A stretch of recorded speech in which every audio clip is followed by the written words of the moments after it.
A Single Spark, a Christian contemporary romance, The Spark Brothers, Book 1, written by Liwen Y. Ho, narrated by Lorana Hoopes. Chapter 1. Aiden. Aiden Spark hunched over in his chair, his head in his hands. His cell phone dinged with another incoming text. Ding! Ding! 2 more messages came in, one after the other. "Leave me alone," he muttered under his breath. He picked up his phone and swiped open the text bubbles. As expected, he saw the names of his 4 younger brothers. They had even texted him in birth order. Brandon, taking an editing break and thought I'd see how you're doing. Colin, stop by for ice cream any day this week, on the house. Darren, praying for you in between calls today. Evan, sending you a hug from Hollywood, big bro. He imagined each brother texting him, then telling the next one down the line it was his turn. Actually, he didn't need to imagine it. He knew that's what happened. It had been the same drill every September 4th for the past decade. 10 years since the love of his life had passed away. Swallowing past the lump in his throat, he managed to hold back his tears.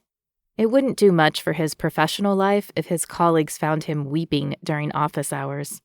He already got enough slack for being the only male professor in his college's women's studies program. His female coworkers adored him. The male professors in the surrounding departments, not so much. His students, on the other hand, would probably fall over themselves to come to his rescue. He saw the way the female undergrads, who made up 95% of his classes, looked at him. His lectures were known for their near-perfect attendance, and he was sure it wasn't because the material was that fascinating. The way he presented the material, though, that's what drew people in. Being on stage was the only time he felt alive anymore. He taught with passion, but he also had what the tabloids once referred to as the spark, a way about him that drew everyone's attention when he entered a room. Some called it charisma, others pointed to his smile and dimples. Whatever it was made him the most popular teacher on campus. At least one part of his life was going the way it was supposed to. The other part of his life that hadn't gone as planned was memorialized in a single picture. He scrolled through his phone and opened the photo album. Mandy, his high school sweetheart, stared back at him, a bright smile lighting up her face. The photo was taken the day before graduation and the month before her diagnosis. 6 months later, her beautiful brunette curls would fall out from chemo, and the life in her blue eyes would disappear. A year later, she was gone. Aiden rubbed one hand down his face, then wiped his damp palm along his slacks. He checked the time, noting his last appointment was late. It was better this way. Talking about women only reminded him of the one woman he had ever loved and ever would love. Maybe he was being melodramatic, but he couldn't change how he felt. His brother Brandon joked that he should stop being a living, breathing Nicholas Sparks book, a love story with a sad ending. It was a funny thing for a romance author to say, but Brandon wrote fictional stories with unrealistic happily ever afters. Life wasn't like that. No, life gave you so many wonderful, unbelievable things, then snatched them away when you least expected it. Aiden shook his head. Stop it. That wasn't true, he told himself. That's not what the Bible said. Even in Job's darkest times, he still believed God to be faithful and good. In his own life, he tried to believe it as well. Tried being the key word. He'd grown up in a Christian family with dedicated parents who not only taught him about Jesus, but lived out his teachings. He'd grown up in a loving, secure bubble, so much so that he struggled to stay upright once it burst. He'd had to rebuild his faith from the ground up after Mandy died, which had included a period of denying God. He'd partied too much and run with the wrong crowd, then left all of that once he hit rock bottom. Now, at age 32, he was finally feeling more grounded, except for that one day a year, today. His phone rang with an incoming call. Candace. The name alone made him cringe. She'd already left him 2 voicemails. He answered, knowing he couldn't avoid her forever. She was as stubborn as her sister had been. Hey. A bubbly voice came over the line. Aiden, hi, you finally picked up. Do you know how many times I've called you today? 2 times before breakfast, once before lunch, and twice after. How are you, brother?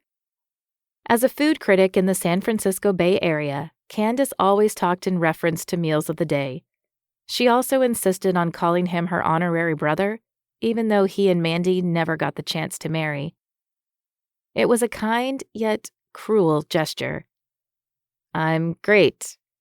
He attempted to smile to sound happier than he really was. How are you? What restaurants are you checking out today? There's a French place that opened up not too long ago. It's in downtown Palo Alto, a couple of exits away from your school. You should check it out sometime. Bring a date. He sneered at her not-so-subtle hint. 5 years ago, she'd started pushing him to meet women, saying how it wasn't healthy for him to still be mourning her sister. Mandy would have wanted him to live his life, she'd reminded him. He resented the fact that she was right. Mandy had said so herself in their last conversation before she fell into a coma. Even still, he didn't care to move on. Thanks for the tip, Candace. Hey, sorry to cut this short, but I need to go. I have a student coming in for office hours. If you do, she's late, Candace retorted. It's 25 past the hour, and you only schedule appointments on the hour and never past 3. If you want me to shut up and mind my own business, Aiden, just say so. I can take it. But before you do, let me remind you that Mandy wanted you to find love again. Don't forget you promised her you would. He rolled his eyes and sighed. She had to bring that up again. How much did deathbed promises mean anyway, especially a decade later? Why wouldn't Candace accept the fact that he was fine being single? You're loyal to a fault, Candace continued, not bothering to let him finish his sentence. That's something my sister loved about you, but Aiden, life is about going with the flow. Things happen, and you need to make the most of the situation. And may I remind you again that you promised Mandy you'd move on? She emphasized her last 2 words with a dramatic pause in between them. Are you finished? Aiden dared to ask. Even though he'd studied women, it didn't mean he was an expert on them. Far from it. Growing up in a family of boys had taught him one thing. Never argue with a woman. Ever. He believed in self-preservation. Yes, Candace announced in a giddy tone. She paused and lowered her voice. Look, Aiden, I miss Mandy too, every single day. But there's a reason God still has us here. We have a life to live. Mandy lived hers to the fullest as she was able. You need to as well. I know. Of course, he knew it in his head, and a little bit in his heart. Eating dinner by himself every night confirmed why God had created Eve. It wasn't good for man to be alone. He did long for someone to share his life with. Maybe it was time to move on. Or to at least consider it. I hear what you're saying, and I appreciate it. I'll think about it, okay?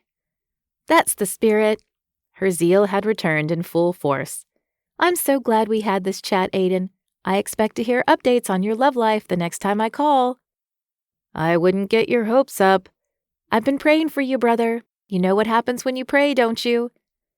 Aiden wouldn't know. He had stopped talking to God on a regular basis when God stopped answering his prayers about Mandy.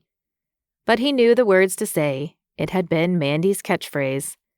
Hearts change. Exactly. Candace sounded pleased. I'll talk to you soon, Aiden. Bye. He ended the call and shook his head. God help the man who ended up with Candace. He appreciated strong women. His own mother was one, but he had no idea what to do with them. He checked his watch again. 3:30. He'd waited long enough for the student to show up. He checked the class list on his laptop and located her contact information. Squinting, he typed her number into his phone, along with the following message. This is Professor Spark. You missed your appointment with me today. Let's reschedule for another time this week. Please text me back when you receive this. Thank you." He read the words, then hit the send button, not realizing how much this message would soon change the course of his life. Chapter 2. Abby. Abby Deeren sat down in her black swivel chair and kicked off her sneakers. She took a long chug of coffee from her travel cup before setting it down. She said a quick prayer, thanking God for creating caffeine, because that was the only thing keeping her eyes open at the moment. She was used to starting her days in the radio station at 5 every morning, but it did take her a while to get into what she called her DJ groove. Besides the long hours, she loved her work and couldn't imagine doing anything else. Who wouldn't love listening to top 40 songs and chatting with listeners all day long? After an hour of online research, checking out the latest celebrity gossip and prepping some giveaways, she heard loud footsteps enter the studio. She groaned inwardly. Her co-host had arrived. What used to be Mornings with Abby was now Mornings with Marcus and Abby. Ratings had gone up since Marcus came on board a few months ago, but it didn't make the change any easier to swallow. Abby had worked hard to get a solo gig and had been doing well until the producers decided to add some variety, mainly a man's perspective, to the show. They said it was for the sake of bringing balance and to draw more male listeners. Apparently, Abby had been alienating them with her man-bashing. Was it her fault they couldn't handle the truth? "Mornin', sunshine," Marcus declared as he sat down beside her. "Any new prospects on the dating front?" Abby turned to find her red-headed, blue-eyed partner grinning at her. She smiled back, trying to find it in her heart to show him some grace. She'd recently become a believer, kind of like believers who were dedicated Justin Bieber fans, but she was now a follower of Jesus. Thanks to her best friend, Danica's, patience over the years, she'd finally accepted God's unconditional love and forgiveness. Living it out, however, was an entirely different matter. She'd need a lifetime to figure out how to keep her snarky attitude in check. Despite the fact he'd encroached on her workspace, Marcus wasn't a bad guy. Even though they were both 31, he was like the older brother she never had. He'd recently gotten engaged and was now on a quest to help her find a man. He'd convinced her to sign up for 3 dating apps, promising they'd work for her as well as they had for him. She had to admit that while he was a good DJ, he was a lousy dating coach. "Hey yourself, and no, there's nothing new to report, unless you're counting the 14 winks I got, which hardly qualify as proper dating etiquette. What man goes around winking at women in real life? That would be totally creepy." Marcus laughed. He squeezed one eye shut and asked, "You don't find this appealing?" "It's a good thing our listeners can't see you." Abby rolled her eyes. What happened to starting up normal conversations? One person says hi, and the other person says hi back. A wink doesn't say anything except for, "I'm too chicken to talk to you." It's supposed to say, "I think you're cute, and will you have pity on me and wink back so I know you're interested, before I work up the nerve to send you a real message?" He paused. "It might be hard for you to believe, but guys don't take rejection well." She was about to roll her eyes again when something in her gut, or was it her spirit, stopped her. Okay, fine, men did have hearts too. It was just that the men in her life had never cared about hers. Her dad had ditched her mom for another woman. One of her exes, the actor with a small role in a hit movie, dumped her during his 15 minutes of fame because she wasn't pretty enough for the red carpet. If good guys still existed, she hadn't met one yet. Who knew if she ever would? Yeah, well, if a guy can't handle rejection, he shouldn't put himself out there in the first place. Marcus winced. Ouch, you don't mince words, do you? I sure hope there's someone confident enough for you out there in the world. I doubt it, but it doesn't matter. I prefer being on my own. She'd rather rely on herself, and God, of course, instead of another person. Enough talk about my non-existent love life. Let's go over today's show. All right, what do we have on the agenda? Abby pointed to the websites open on the computer screen in front of her and began catching him up on the news. After another half hour of going over their talking points, they put on their headsets and turned on their mics. "A happy Tuesday to you all in the Bay Area," Abby announced on the air. "We've got you covered for your morning commute. Don't touch that dial. Marcus and I have the latest headlines coming up at 10 past the hour." Halfway through their 4-hour show, Abby got up to stretch. She took her phone out of her jacket pocket to check her texts. Her younger sister was starting a new job today and had promised to tell her all about it. There were no new messages, but there was an old one she'd received yesterday afternoon. She swiped it open and read it again. "This is Professor Spark. You missed your appointment with me today. Let's reschedule for another time this week. Please text me back when you receive this. Thank you." It was obviously a wrong number. She should have deleted the text, but for some reason she hadn't. Instead, she toyed with the idea of texting back. The professor sounded polite enough. The polite thing for her to do was let him know he'd reached the wrong person. Abby twisted around to find Marcus peering over her shoulder. "Are you being nosy?" "I was wondering what it was that had you so entranced. Did you get winked at again?" "I'm hardly entranced. Curious is all." She held up the phone for him to read. "I was debating whether to reply."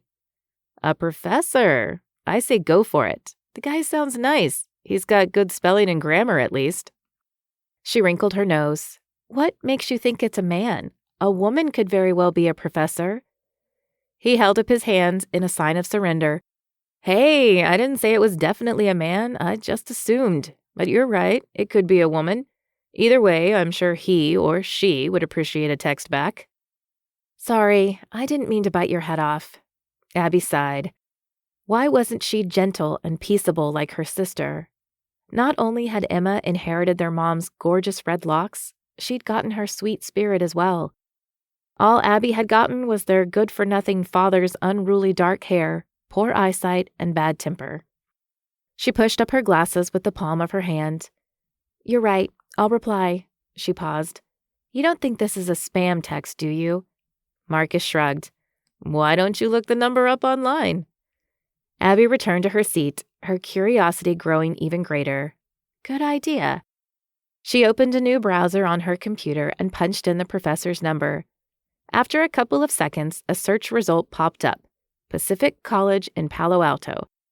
That was only an hour away from their studio here in San Francisco, give or take 30 minutes depending on traffic. "It's a legit number," Marcus remarked. "If you want to be even more sure, go to the school's website and see if there really is a Professor Spark." She was one step ahead of Marcus. She had already Googled the name along with the college's name. Up popped a link to a page of faculty headshots, names, and job titles. The photo for Professor Spark was missing, but underneath the blank space it read, Spark, Z, Assistant Professor. Whoever this person is really wants to remain anonymous. Everyone else has their photo and whole name listed. Don't you think that's weird? Maybe they like their privacy. Plenty of stars are like that. That's because they have paparazzi following them 24/7. Why would a college professor care? Noting that the song playing on the air was almost over, she put her headset back on.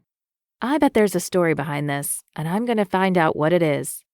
Oh boy. I had a feeling you'd say that. So you're going to text him back? Yep, right now. Her thumbs flew over her phone screen as she typed out a sentence and hit the send button. When she finished, she held it up for Marcus to see. His brows shot up as he read, "What class is this for again?" Shaking his head in disbelief, he remarked, "Ouch, that's kind of insulting. Now he thinks this student doesn't even remember who he is." That's the point, Marcus. How else will I get any answers? She drummed her fingers impatiently on her desk. Now I just have to wait for him to reply. Marcus rubbed his chin. There might be another way. I bet you some of our listeners go to Pacific College. They could find out for you who this Professor Spark is. Abby's eyes grew wide with delight. Why didn't I think of that? Brilliant thinking, Marcus. He winked. Not bad for a guy, right? Grinning, she rolled her eyes. Yes, but please stop with the winking. She then turned on her mic and announced, Hey, 103.1 listeners, I've got a favor to ask you all. Chapter 3. Aiden. Aiden eyed the cafe menu written in chalk on the far wall. He glanced at his watch, then at the front door. His brother, Brandon, walked in right on time, which for him was usually 10 minutes late. Brandon greeted him with a wave as he approached the table. He gave him a quick hug and smiled apologetically. Hey, bro. My treat since I'm late again. You want your usual? Sure, thanks. Alrighty, 1 bacon, egg, and cheese breakfast sandwich, and 1 medium latte coming right up. Thanks. Aiden watched his brother as he walked up to the counter to place their order. Only 11 months apart, he and Brandon had always been close, but his Irish twin was about as different from him as humanly possible. He was the only Spark brother to inherit their mom's blonde hair and blue eyes. He was also tone-deaf and time-challenged, as he liked to refer to his tardiness. But he was the brother Aiden felt the most comfortable with, which is why he dragged himself out of bed to meet up with him today. Brandon soon returned with their food and placed it on the table. Do you want to say grace, or should I? You can do the honors. Placing a hand on Aiden's shoulder, Brandon prayed. Heavenly Father, thank you for this glorious day and for providing this nourishment for our bodies. I pray you would grant the same for our souls and help us know we're not alone. Thank you. In Jesus' name, amen. Aiden opened his eyes. He took a bite of his sandwich to hide the smirk on his face. He appreciated Brandon's heartfelt words, but he'd heard them before, and had yet to see them come to fruition. His soul felt as bland and flavorless as the eggs in his mouth tasted. The couple of days after the anniversary of Mandy's death were always a struggle to get through, and today was no exception. It usually took him a good week to get out of his funk. He swallowed and washed the food down with a long sip of coffee. So, how are you doing? He met his brother's eyes and shrugged. Okay. Do anything different yesterday? Not really. Brandon opened his mouth as if he wanted to say something, then shoved his bagel into his mouth. After a few bites, he cleared his throat. Can you believe it's been 10 years? Aiden knew his brother had been working up the nerve to bring Mandy up. No one seemed to know how to talk about her anymore, if they should avoid the topic or dive head in. He preferred the latter. Yeah, I got your text yesterday and everyone else's too. Thanks for that. Of course. Candy called me too. He shook his head in amusement, remembering their conversation. I think she has too much time on her hands. Brandon's eyes lit up at the mention of her name. She makes time for the important things. So, any thoughts about what she talked to you about? His brother's casual tone didn't fool him. No wonder she backed off so easily. She asked you to follow up with me, didn't she?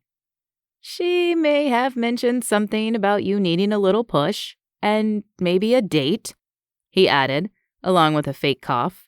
So, how about it? Aiden didn't like the grin on his brother's face. How about what? How about a little help getting back into the dating game? Brandon asked in between bites. Before you say no, hear me out. I know a great girl. Her name's Danica, and she owns a bookstore in Mountain View. She helped me when I did a book signing last month. She loves to read, and so do you. Aiden cut him off with a wave of his hand. I appreciate the thought, Bran, but I don't think I'd be very good company right now.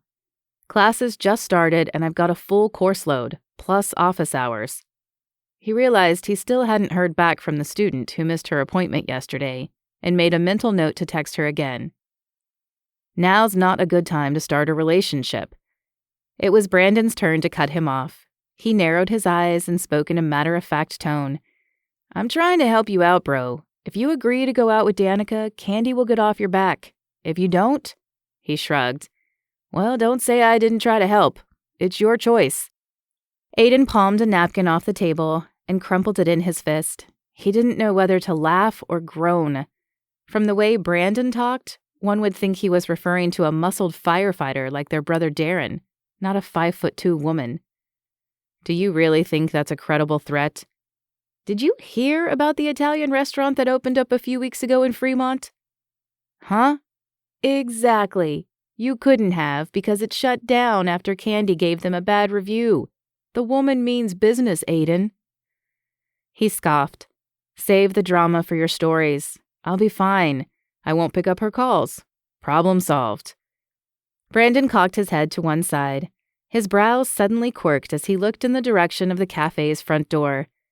I wouldn't speak so soon. The problem's walking in right now, he muttered out of the corner of his mouth. You told her where we were meeting? She caught me at a bad time. I was in the middle of writing a breakup scene when she called, and I wanted to get off the phone. Aiden heard the click-clack of high heels approach before he caught a whiff of floral-scented perfume. He looked up to find a pretty brunette grinning at them. Candy, what are you doing here? I was in the neighborhood and thought I'd drop by to see my favorite brother. She gave Aiden a peck on the cheek before sitting down. So, has Brandon convinced you yet, or do you need more encouragement? I was telling him how busy I am with school. I don't have time to go on a date. Arms crossed against her chest, Candy pursed her red lips. Aiden, do you have time to eat? Yes or no? Yes, he admitted reluctantly, knowing exactly where she was leading the conversation. But I take a lot of lunches in my office, and I do a lot of prep work during dinner. There's not much time for socializing. His voice trailed off in resignation under her knowing gaze. But you do have time to go out for breakfast. She gave him a cheeky smile. She turned to Brandon and asked, Would your friend be free for a breakfast date with Aiden? Brandon clamped his lips together to muffle his laughter. When he finally calmed down, he gave Candy a quick nod. I'm sure she would be. I'll text her right now and set it up. Fine. Aiden cut in when he realized he wasn't going to get out of the date. But make it dinner. Breakfast is too early for socializing. Within 10 minutes, Aiden had a date lined up for Friday night, and a throbbing headache. With any luck, it would turn into a full-blown migraine in 3 days and he could stay home. Brandon and Candy left the cafe, but they both promised to check in with him. Aiden was sure they'd be texting him reminders about Friday. Candy had already offered him some outfit suggestions, and elastic pants were not an option. He glanced down at his gray sweats and sighed. It seemed like a lifetime ago when he'd cared about his wardrobe. With only afternoon classes on Tuesdays, he decided to take his time going into the office. He swiped open his phone, debating whether to send a second text to the student from yesterday. He really didn't like having to handhold his students, but since it was only the second week of school, he'd give them some grace. He reminded himself it was best to give people the benefit of the doubt because you never knew what they were going through in life. To his pleasant surprise, a message popped up on the screen. His delight soon turned into disgust when he read the text. Why, the nerve! Instead of apologizing, this student had the gall to insult him. He shook his head in disdain. Well, if she couldn't make the effort to remember which classes she'd signed up for, he wasn't going to do her any favors of reminding her.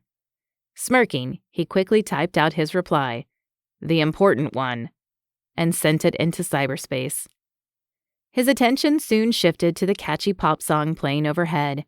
He found himself humming along, tapping his foot to the upbeat rhythm. Music always had the power to lift his spirits. The fingers of his left hand began moving on their own, taking on different positions as if he were playing chords on a guitar. It had been so long since he'd picked an instrument up, but some habits, or passions rather, were hard to break. Once the song finished, the smooth, lively voice of a female DJ came over the speakers. Good morning, Bay Area. Abby here with my co-host Marcus. Thank you to everyone who called in yesterday to help me with my texting dilemma. The male DJ chimed in. We've got the best listeners. They're all rooting for you to solve this mystery. Who is this mystery professor from Pacific College? Aiden's ears perked up. What in the world? Abby continued talking. For those of you who missed out yesterday, here's the scoop. I got a text from a professor asking me to meet him or her for office hours. Of course, it was sent to me by mistake, but I couldn't help wondering who this person was. I did what anyone would do. I did a Google search. Now here's the weird part. This professor is the only one on staff without a profile picture or first name listed. Marcus chimed in. We're all curious now what he or she looks like. So if you're a student at this school, or better yet, if you're a student of one Professor Z. Spark, give us a call. Aiden's jaw dropped. It couldn't be. Were they talking about him? Heat rose up his neck as his heart rate picked up speed. He hooked a finger inside the collar of his polo shirt, stretching it out to cool himself off. Had he really texted the wrong number? That would explain why his student hadn't gotten back to him. But it would also mean his cover was at risk of being blown wide open. It would be hard to maintain his privacy if these DJs discovered he was Aiden Spark, lead singer of one of America's hottest boy bands from years past. It wasn't hard to hide this fact from his students, who'd been toddlers when Heartland climbed to number 1 on the top 40 charts. Likewise, most of his colleagues had been too old to care. But these DJs were experts on the music scene. He'd done enough radio interviews to know it'd only be a matter of time before they figured out his identity. So much for putting the past behind him. Aiden gathered his belongings and headed out of the cafe. Ducking his head, he quickly got into his car and put on his shades. He turned on the engine and switched the radio to 103.1. The female DJ's excited voice filled the interior of his car. Marcus, I got another text from the professor. All right, let's see if we can get to the bottom of Abby's mystery. But first, let's get an update on today's weather. Aiden groaned and let his head fall back onto the headrest. This was getting out of hand. Wasn't there some juicy celebrity gossip to focus on instead of him? He dug his phone out of his pocket and swiped to his text messages. It was time to end this nonsense, once and for all. Chapter 4. Abby. Abby glanced up to see one of the producers giving her a thumbs up through the glass partition of the studio. The production panel lit up like lights on a Christmas tree with all the phone calls coming in. This professor dilemma was working like a charm, drawing in almost as many listeners as the time she'd gone on a ranting spree about her ex-boyfriend. She shuddered, vowing to never air her dirty laundry on the radio like that again. It had been next to impossible for her to get a date afterwards. That's why she'd resorted to online dating, where she could remain as anonymous as possible, separate from her identity as a man-hating DJ. Her phone suddenly vibrated. No, could it be? The professor had texted her again. A giddy feeling shot through her body, putting a smile on her face. She felt like a teenage girl hearing back from her crush, which was a ridiculous notion considering she had no idea who this Z Spark was. It might be a middle-aged woman, or worse, a married man for all she knew. But at least she was one step closer to finding out. She announced the update to their listeners, then sat back as they cut to a commercial break. Swiping her screen open, she proceeded to read the reply. She immediately scoffed. Someone sure thinks highly of himself. Huh?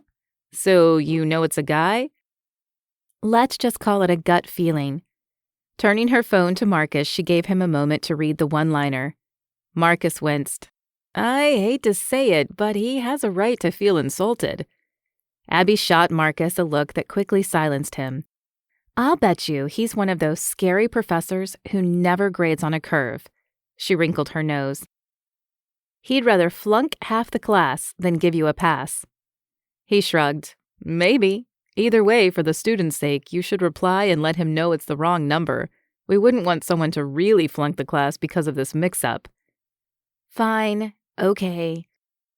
She began typing out a message, then stopped when 3 little dots flashed on her screen. Her eyes widened in surprise. Hey, Marcus, he's writing me another text. The following words showed up. Please stop talking about me on the radio. I don't appreciate the publicity. You should have let me know I had the wrong number. Abby let out an exasperated huff. No freaking way. Uh-oh, I know what those words mean, Marcus winced. What happened? Whoever this person is has the nerve to tell me not to talk about him on the air. She threw her free hand into the air. Last time I checked, it's a free country. I have the right to exercise my freedom of speech. He eyed her with a raised brow. You're not going to let this go, are you? What do you think? I have to admit the whole mystery of this has been kind of fun, but there might be a good reason why he wants to remain anonymous. We should respect his wishes.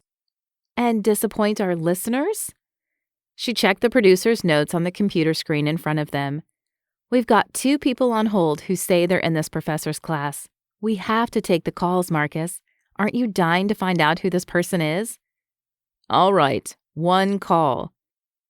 Marcus pointed at his headset to remind her they were going on the air soon. After a few seconds, he updated their listeners on the situation, then took the first call in the queue. Hi there, you're on the air with Marcus and Abby. Who are we speaking to? A young woman squealed with excitement. I'm Jackie, a sophomore at Pacific College. Am I really on the radio? Abby adjusted her mic and joined the conversation. Yes, you are, Jackie. So I hear you have some insights for us about this Z Spark. What can you tell us? Inquiring minds want to know. I don't know what Professor Spark's first name is, but I can tell you that he's pretty cool for an old guy. Marcus chuckled. When you say old, how old are we talking about? 50? 60? Older? Jackie paused. I don't know, maybe 40? He still has all his hair and it's not white or anything like that. Girlfriend, 40 is the new 20. I wouldn't go around calling the man old yet. Abby made eye contact with Marcus and rolled her eyes. Believe me, someday you'll be 9 years away from turning 40 and hoping no one refers to you as old. Anyhow, tell us more. What does he look like?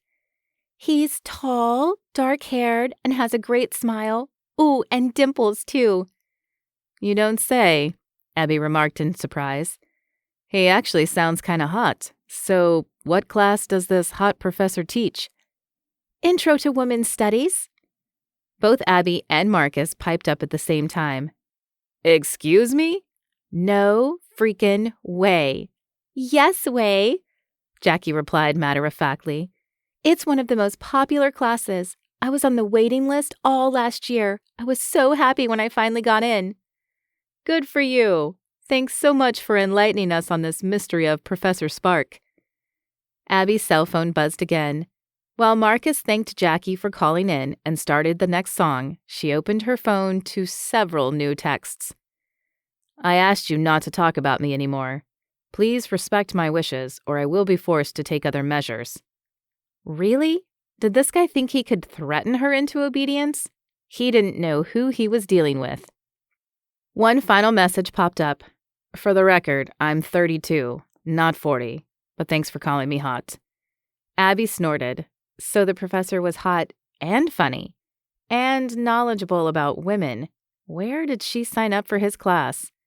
What's so funny? Marcus peeked over her shoulder. Other measures? Do you think he's going to call the police? She shot him one of her, oh really, glares. Please, what would the police do with his complaint? What we're doing is nowhere near being a menace to society. Quite the opposite. We're entertaining people, something this professor obviously knows nothing about. Didn't the caller say his class was popular? He must know how to draw a crowd. It's only because he's a young guy, and a good-looking one at that. Who knows if he really knows how to teach? He sounds like one of those artists who relies on their looks instead of their voice to sell records. Well, whatever it is, it's working. I almost want to sign up for his class. Abby sneered as Marcus chuckled at his own joke. Yeah, well, I would too if that meant getting a look at him. Hold on, isn't there another one of his students on the line? Let's ask her to take a picture of him and send it to us. Are you serious? Of course. We need proof this guy is as hot as he says. He didn't call himself hot. You did. Ugh, I did, didn't I? Yep, you did. He leaned back in his seat and gave her a pointed look. I think we've done enough digging. Let the man teach in peace. But this is a good story, Marcus. The listeners are loving it. We can't stop now. Especially if it meant she'd be on the losing end of this battle. She took a deep breath. Okay, maybe she was taking this whole thing a bit far, but she really didn't like being told what to do. If only that niggling feeling in her heart would leave her alone. Ever since she became a Christian, her conscience had been working overtime. The whole love your neighbor as yourself passage kept coming to mind.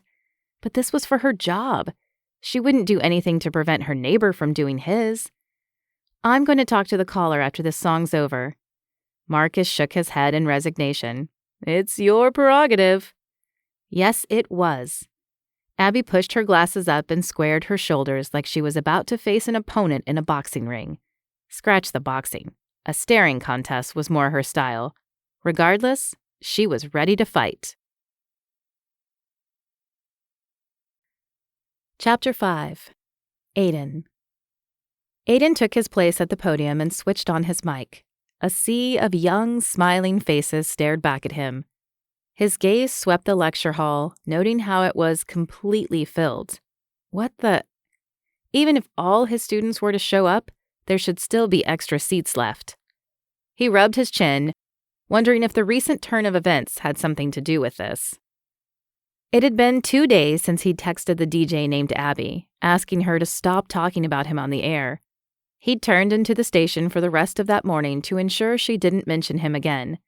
When she hadn't, he assumed she had complied with his request. However, something didn't seem right. Why was there a sudden boost in attendance? Even though his class was popular, the students tended to slack off on Fridays. Still puzzled, Aiden opened his laptop to start his presentation. He greeted the students with a forced smile. Good morning, everyone. I'm surprised to see so many new faces today. Just curious, how many of you aren't registered for this class but are here to check it out? A show of hands, please. Over a dozen young women raised their hands. A small group of them were sitting in the front row, bright-eyed and attentive. He pointed to one and asked, Do you mind telling me what brought you here today? She batted her lashes and grinned. I heard about you on the radio and had to come check the class out. Giggles filled the room as other students nodded and murmured in agreement. Aiden didn't know whether to be amused or disturbed. No, he was definitely the latter, and bordering on angry, which was one emotion he hadn't felt in a long time. Come to think of it, he didn't feel much these days other than sadness and loneliness. In a way, this was a welcome change, but he'd rather make changes on his terms, not someone else's. So you heard about me on Tuesday? Nope, I think it was Wednesday. The girl next to her piped up. I heard them talking about you yesterday. He balled his hands into tight fists. Yesterday? Another student added, They mentioned you this morning, too. I see. He took a deep breath and tried to stay calm, even as the muscles in his jaw tightened. It took everything in him to not pull out his phone and text the DJ right then and there. But first he had a lecture to give, except he couldn't remember a single point he was supposed to go over. To buy time, he undid the buttons at the cuffs of his dress shirt. As he rolled the long sleeves up to his elbows, he quickly glanced through his notes. When he finally looked up, there were a couple of 100 students waiting expectantly for him. Let's get started, why don't we? Aiden had gone through a handful of slides when a student held up her phone and aimed it in his direction. Several more did the same, not bothering to hide the fact that they were not paying attention to his lecture. Kids and their electronic devices. He frowned.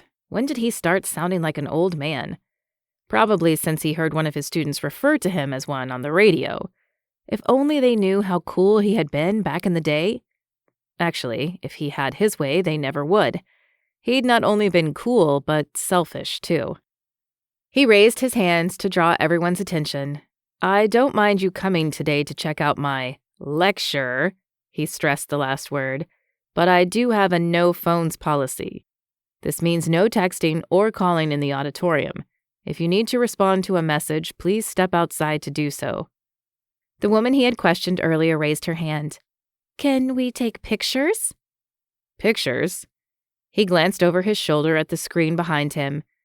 Of the presentation notes? That's fine. Not of the notes, she replied glibly. Of you. What? Why do you want to take a picture of me? Abby from the morning show asked us to get proof of your hotness. His jaw dropped. It took a good long minute before Aiden composed himself enough to talk. Please delete any pictures you took of me. Your parents are paying good money for you to come here and learn, not to play the role of paparazzi. If you disagree, you can take it up with the dean. Whispers flew around the hall, but Aiden pretended to hear none of them. He didn't care that they now thought he was a hot, grumpy professor. He'd had enough of this DJ's antics, and he was going to let her know. As soon as the lecture ended, Aiden retreated to his office. He turned on the radio on his desk and heard Mornings with Marcus and Abby still in progress. Sure enough, the DJs were talking about him. Again. A rush of heat flowed up his neck and into his cheeks. He was sure his face was as flushed as it had been in those awful tabloid photos from years ago. At least this time alcohol wasn't the cause. He'd stopped drinking after he crashed his car and narrowly avoided hitting a mother and her young children on the sidewalk. He'd done some stupid things when he was younger, most of which had been driven by grief, but there was no good excuse for his reckless behavior. Those were the memories he wanted to keep hidden. What would his colleagues and his students think of him if they found out? He had to stop this Abby person from digging further, and there was only one way to do that. Call her up and talk some sense into her. Picking up his phone, he dialed the station's number. When he got a busy signal, he ended the call and tried again. On his third try, he heard the phone ring. On the fifth ring, a woman picked up. Hi, thank you for calling 103.1. Who am I speaking with? I'd like to talk to Abby. I don't know her last name, but she's the DJ on the air right now. This is important. I need to speak with her. Please. If you're calling in for the prize pack, I'm sorry to say you're not caller 10. Please hang up and try again. Thanks for calling. I'm not... Aiden clenched his jaw as the line went silent. This station's staff was certainly efficient. No matter, he'd try again. He hit the redial button and waited. The same woman answered. Hi, thanks for calling 103.1. Who am I speaking with? Don't hang up on me. Of course not, sir. You're caller 10. Congratulations. What? Are you serious? Yes, it's your lucky day. I'll need to gather some information from you so you can claim your prize. Aiden rolled his eyes. Lucky day? Hardly. I don't care about the prize. I want to talk to Abby, the DJ. We'll get to that soon, sir. Now, may I have your name and the city you're calling from? It's Professor Spark from Palo Alto. Can I talk to Abby now? Professor Spark? The woman gasped and repeated. The Professor Spark? As in the one from Pacific College? Yes, it's me, and He swallowed the word demand, choosing to keep his temper in check. He was so close to speaking to the DJ, he didn't want to risk coming across as a disgruntled listener and lose the opportunity. I desire to speak with Abby. Please. Certainly, stay on the line. You'll be up next. Now he was getting somewhere. He took a deep breath and waited. He heard the ending of a pop song played over the line, followed immediately by the first notes of another song, a very familiar melody. He couldn't believe anyone still played Heartland songs. It was a blessing and a curse his band's music had withstood the test of time. A young man started to sing, causing him to cringe. He never liked the sound of his own voice, especially the teenage version of it. He pulled the phone away from his ear for a moment and nearly missed hearing a woman call out his name. Professor Spark, are you there? He placed the phone back to his ear. Yes, this is he.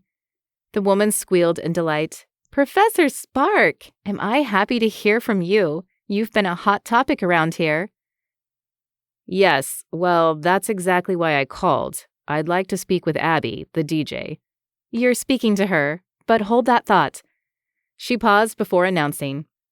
We have a winner, folks. It's our very own hot professor. Professor Spark, you are caller 10. Congratulations. You've won the prize pack. Aiden glanced down at his desk, suddenly hearing Abby in surround sound. Her voice was coming from the radio and the phone. Was he on the air with her? Professor Spark, tell us, who are you going to take to the concert? Are you seeing anybody? Inquiring minds want to know. Sure enough, his own voice was coming over the radio. He quickly shut it off. Can I get off the air? I need to speak to you in private.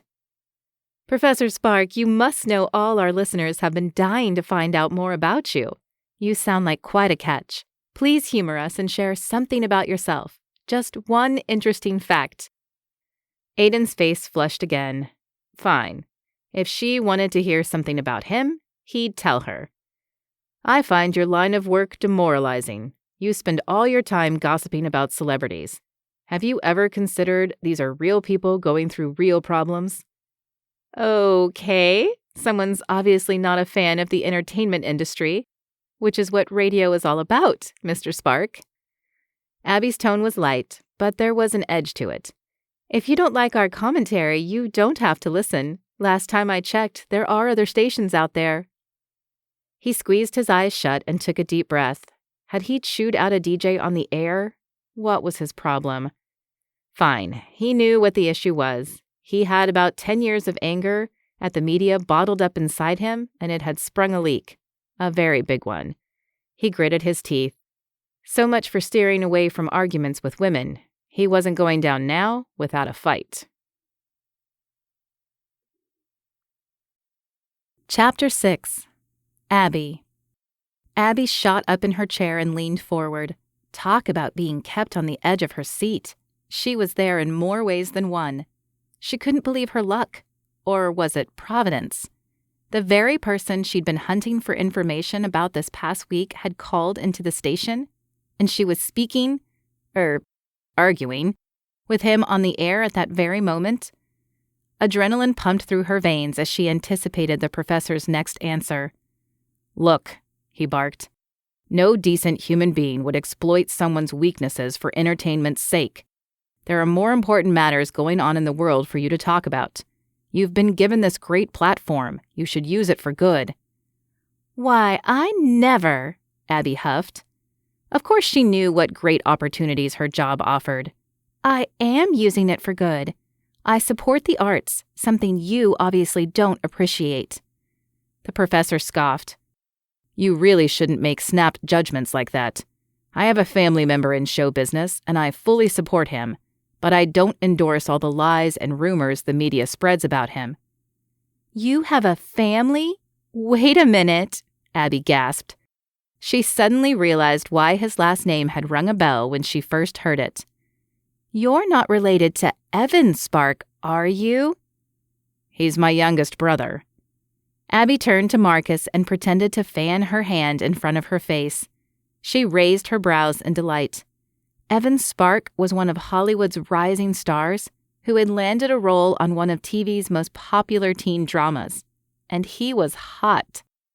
The teen in her swooned whenever he appeared on screen. If this professor was related to Evan Spark, he had to be handsome too. You don't say. Well, if good looks run in the family, then we won't need any photo evidence of your hotness. He's your youngest brother? How many brothers do you have? And are any of them single and over 30? There are 5, but only 2 of us are... Hold on, he stammered. That's beside the point. We were talking about you and the media and the part you play in perpetuating gossip and ruining people's reputations. Ruining people's reputations? They do it to themselves. We only report it. It's news, plain and simple. That kind of information shouldn't be sensationalized.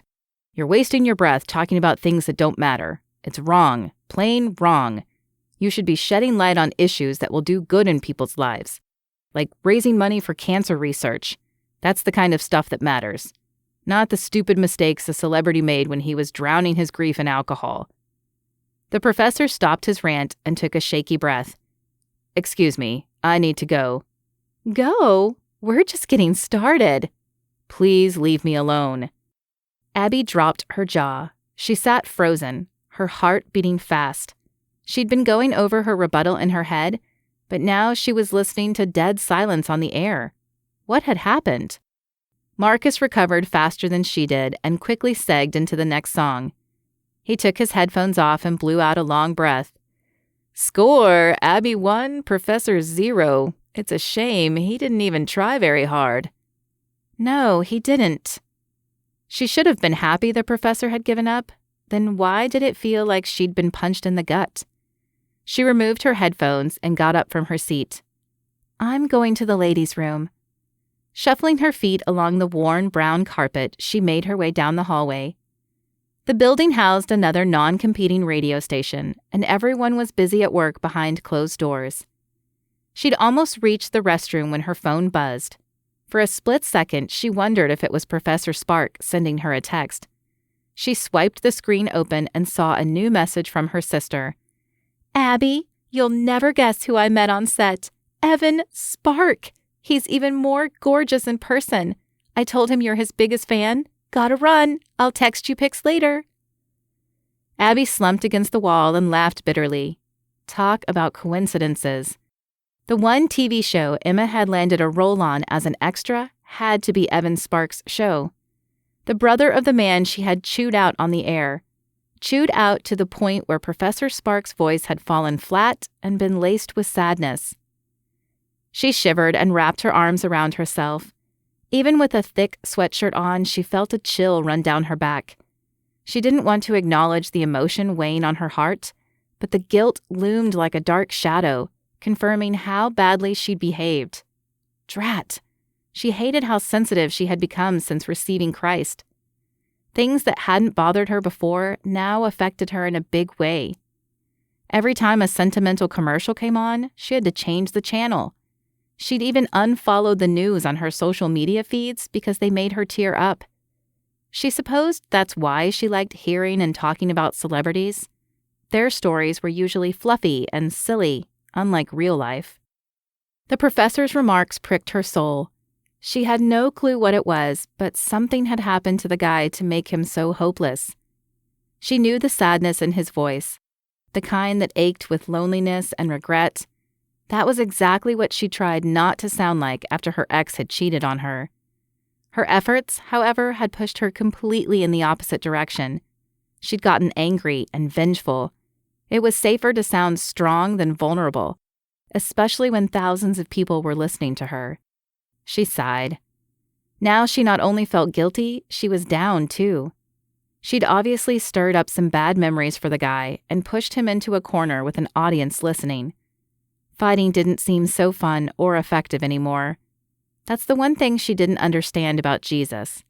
How he had restrained himself from fighting back at all the people who mistreated him. He was God, yet he chose to humble himself and die on the cross. The thought caused a lump in her throat. She swiped at her eyes with her sleeve. She sure could use a lesson, or 100, on humility. She swiped open the messages on her phone again. Dreading what she needed to do, she began typing out a few texts, beginning with one to her sister. "Hey, Em, you might not want to mention me to Evan. I'll explain later. Can't wait to see the pics." Next, she sent a message to her best friend Danica, the one person she always counted on to support her. They'd been roommates in college, and despite their contrasting personalities, Danica had always accepted her. She was the calm, level-headed one who'd stayed home to study when Abby partied all night long, and the one who had given Abby a Bible for her birthday and taught her how to pray. "Can you pray for me? I need to do something hard right now, but I know it's the right thing to do. Thanks." Her phone immediately vibrated with an incoming call. Relief washed over her as she answered it. "Hey, Danny." "What's going on, Abby? Are you okay?" "You didn't happen to listen to my show earlier, did you?" "Nope, sorry, not today. We're trying out a classical station. We had a customer complain that pop music was not conducive to reading. The point of a bookstore is to buy books, not read them in the store." She clucked her tongue in disapproval. "Anyway, did something happen on the show? Your ex didn't call in again, did he?" "No, thank God." She rolled her eyes, remembering all the drama that had caused. "He didn't call, but someone else did. Remember the professor I told you about? The one who texted you by accident?" "Yeah, I might have made him cry on the air." "What? You made a grown man cry?" "I'm not certain he was crying, but he sounded really sad, which is making me feel really bad." Abby groaned. "You never told me becoming a Christian would make me so emotional." Danica chuckled. "It's a good thing. You're learning to have compassion toward others. Not that you weren't compassionate before, but now it's like a regular thing. The only thing I like having regularly is my coffee. Thank you very much. Abby shook her head, then pushed her glasses back up when they slid down the ridge of her nose. I think I need to apologize to him. The professor? Yes. She squeezed out through gritted teeth. I should probably text him back and apologize for being so pushy. Why don't you call him? Texting's so impersonal. What? Calling's too personal. But it's more meaningful, right? Abby grunted. I didn't hear you, Danica teased. Yes, fine, I'll call him. You go, girl. I'll be praying for you. Her voice grew muffled for a second before she came back on the line. After I ring up this customer. Gotta run. Love you, girl. Thanks. Love you too. Abby lowered the phone and took a deep breath. She said a quick prayer herself and proceeded to dial Professor Sparks' number. God help her, because she was going to need his divine intervention. Chapter 7. Aiden. Aiden smoothed the front of his light blue dress shirt as he glanced around the candlelit restaurant. Several well-dressed couples occupied the tables around him. Why had he let Brandon talk him into making reservations at one of the city's most romantic restaurants? Because, according to his romance author brother, he was supposed to make a good impression on his blind date. He released a long breath as he checked his watch. He'd rather be anywhere but here, especially after the morning he'd had. His shoulders tensed just thinking about his conversation with that DJ. How had she ever gotten a job on the radio anyway? Other than the fact that she had a nice speaking voice, everything about her screamed obnoxious. He bet she picked a fight with everyone she met. People like her had to get the last word in. Well, not him. He'd chosen to back down rather than stoop to her level. Fine, he hadn't acted that nobly. The truth was he'd ended the conversation because he didn't want to fight. Thinking about the past, his mistakes and regrets sucked the life out of him. He didn't want to get trapped in the vicious cycle of grief again. He had work responsibilities to keep up with, bills to pay, and this date to get over with. He owed it to Brandon after all he'd done for him, plus he needed to get Candy off his back. He glanced around, wondering if his date had arrived. As he looked toward the front of the Italian restaurant, he saw a tall, blonde woman walking to his table. Despite the nervous smile on her face, she gave him a quick wave. He rose to his feet and extended his hand as she neared. Danica? She clasped his hand, staring at him with wide eyes. Yeah, that's me. Zachary, is it? It's nice to meet you. Brandon told me a lot about you, but he may have left out some important details. Aiden quirked his brow. Uh-oh. He had a feeling Danica may have been a Heartland fan back in the day. They were about the same age after all. So much for asking Brandon to keep his identity a secret. He returned to his seat and tried to keep his expression neutral. He told me some things about you, too. So you own a bookstore? Her face brightened at his question. Yes, I do. It's my pride and joy. I like offering people an alternative to online shopping. It's perfect for those who love to browse before they buy. That's great. Reading is a great form of entertainment. She nodded. The same way music is. Speaking of, we play a wide variety of music in the store. Sometimes I even put on oldie boy band songs from a decade ago, she added with a knowing smile. Oldie boy band songs. Aiden didn't know whether to be offended or amused. He seemed to feel this way a lot lately. I wouldn't call stuff from 10 years ago old. Danica laughed. It is to the young people listening to it. I personally like the old stuff more. These days, it's more about an artist's crazy wardrobe or lifestyle than their music. I know what you mean. Aiden smiled. Maybe this date wouldn't be so bad after all. Danica seemed like a nice person, polite and courteous, unlike some people he'd talked to recently. He shook his head. Why was he thinking about the DJ again? She wasn't worth his time. Opening his menu, he directed his attention to the day's special. Strangely enough, his appetite, which had been poor all day, had returned. "So, what would you like to eat? I heard the shrimp scampi is good. A friend of mine's a food critic and she highly recommended it." "That sounds great. I'll get that and a salad too." Aiden waved their server over and placed their order. Soon after, their salads arrived and he gestured for Danica to start eating. She hesitated for a second before asking, "Do you want to say grace for us?" He swallowed hard. It was a simple request, but praying required faith, something he had little of since Mandy passed. He didn't want to fake a prayer, though. He feared God too much to do that. He met her gaze and was surprised to see compassion, not judgment, in her eyes. "I'm not much of a praying person these days. Do you mind doing it?" "Not at all," she agreed amicably. "Heavenly Father, thank you for arranging this opportunity for Zachary and me to meet. Please bless the food to our bodies and our conversation too, that we would have an encouraging evening." Aiden echoed her amen, mumbling it under his breath. He opened his eyes, suddenly feeling ashamed and out of his element. He was obviously not the right man for Danica, or for any woman for that matter. He wasn't in a good place spiritually. The man was supposed to be the leader of the family. His father had taught and demonstrated this to him and his brothers. At this point in his life, he admitted he wasn't ready for a relationship. He wasn't sure he ever would be. He picked up his fork and began eating, wishing the meal would be over soon. They ate in silence for a while until Danica put her fork down. "You're not really what I expected." "Huh?" He swallowed his mouthful of salad and asked, "What do you mean?" "I expected pop stars to be full of themselves, but you're a regular guy. It's kind of refreshing." "Oh, so you do know who I am." "Of course I do. I was a huge Heartland fan. I had your poster on my bedroom wall. You look the same, except for the facial hair and glasses." He rubbed his goatee and offered her a grateful smile.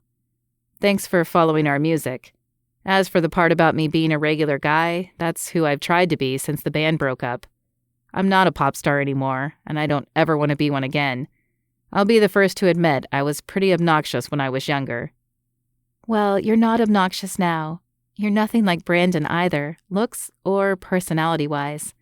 That's probably why I never made the connection between you guys, even though you're both Sparks. Plus, he told me your name was Zachary. Is that like a stage name?" "It's my middle name. It's what I go by now. Only my family calls me Aiden. I wanted to leave that part of my life behind me." Danica's expression turned serious. "I understand. It seemed hard for you when the band broke up."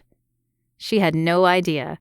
Even though the paparazzi had tailed him almost every waking moment, he'd managed to keep his relationship with Mandy out of the headlines. No one outside of his family knew her passing was the cause of his reckless behavior. Yeah, it was rough.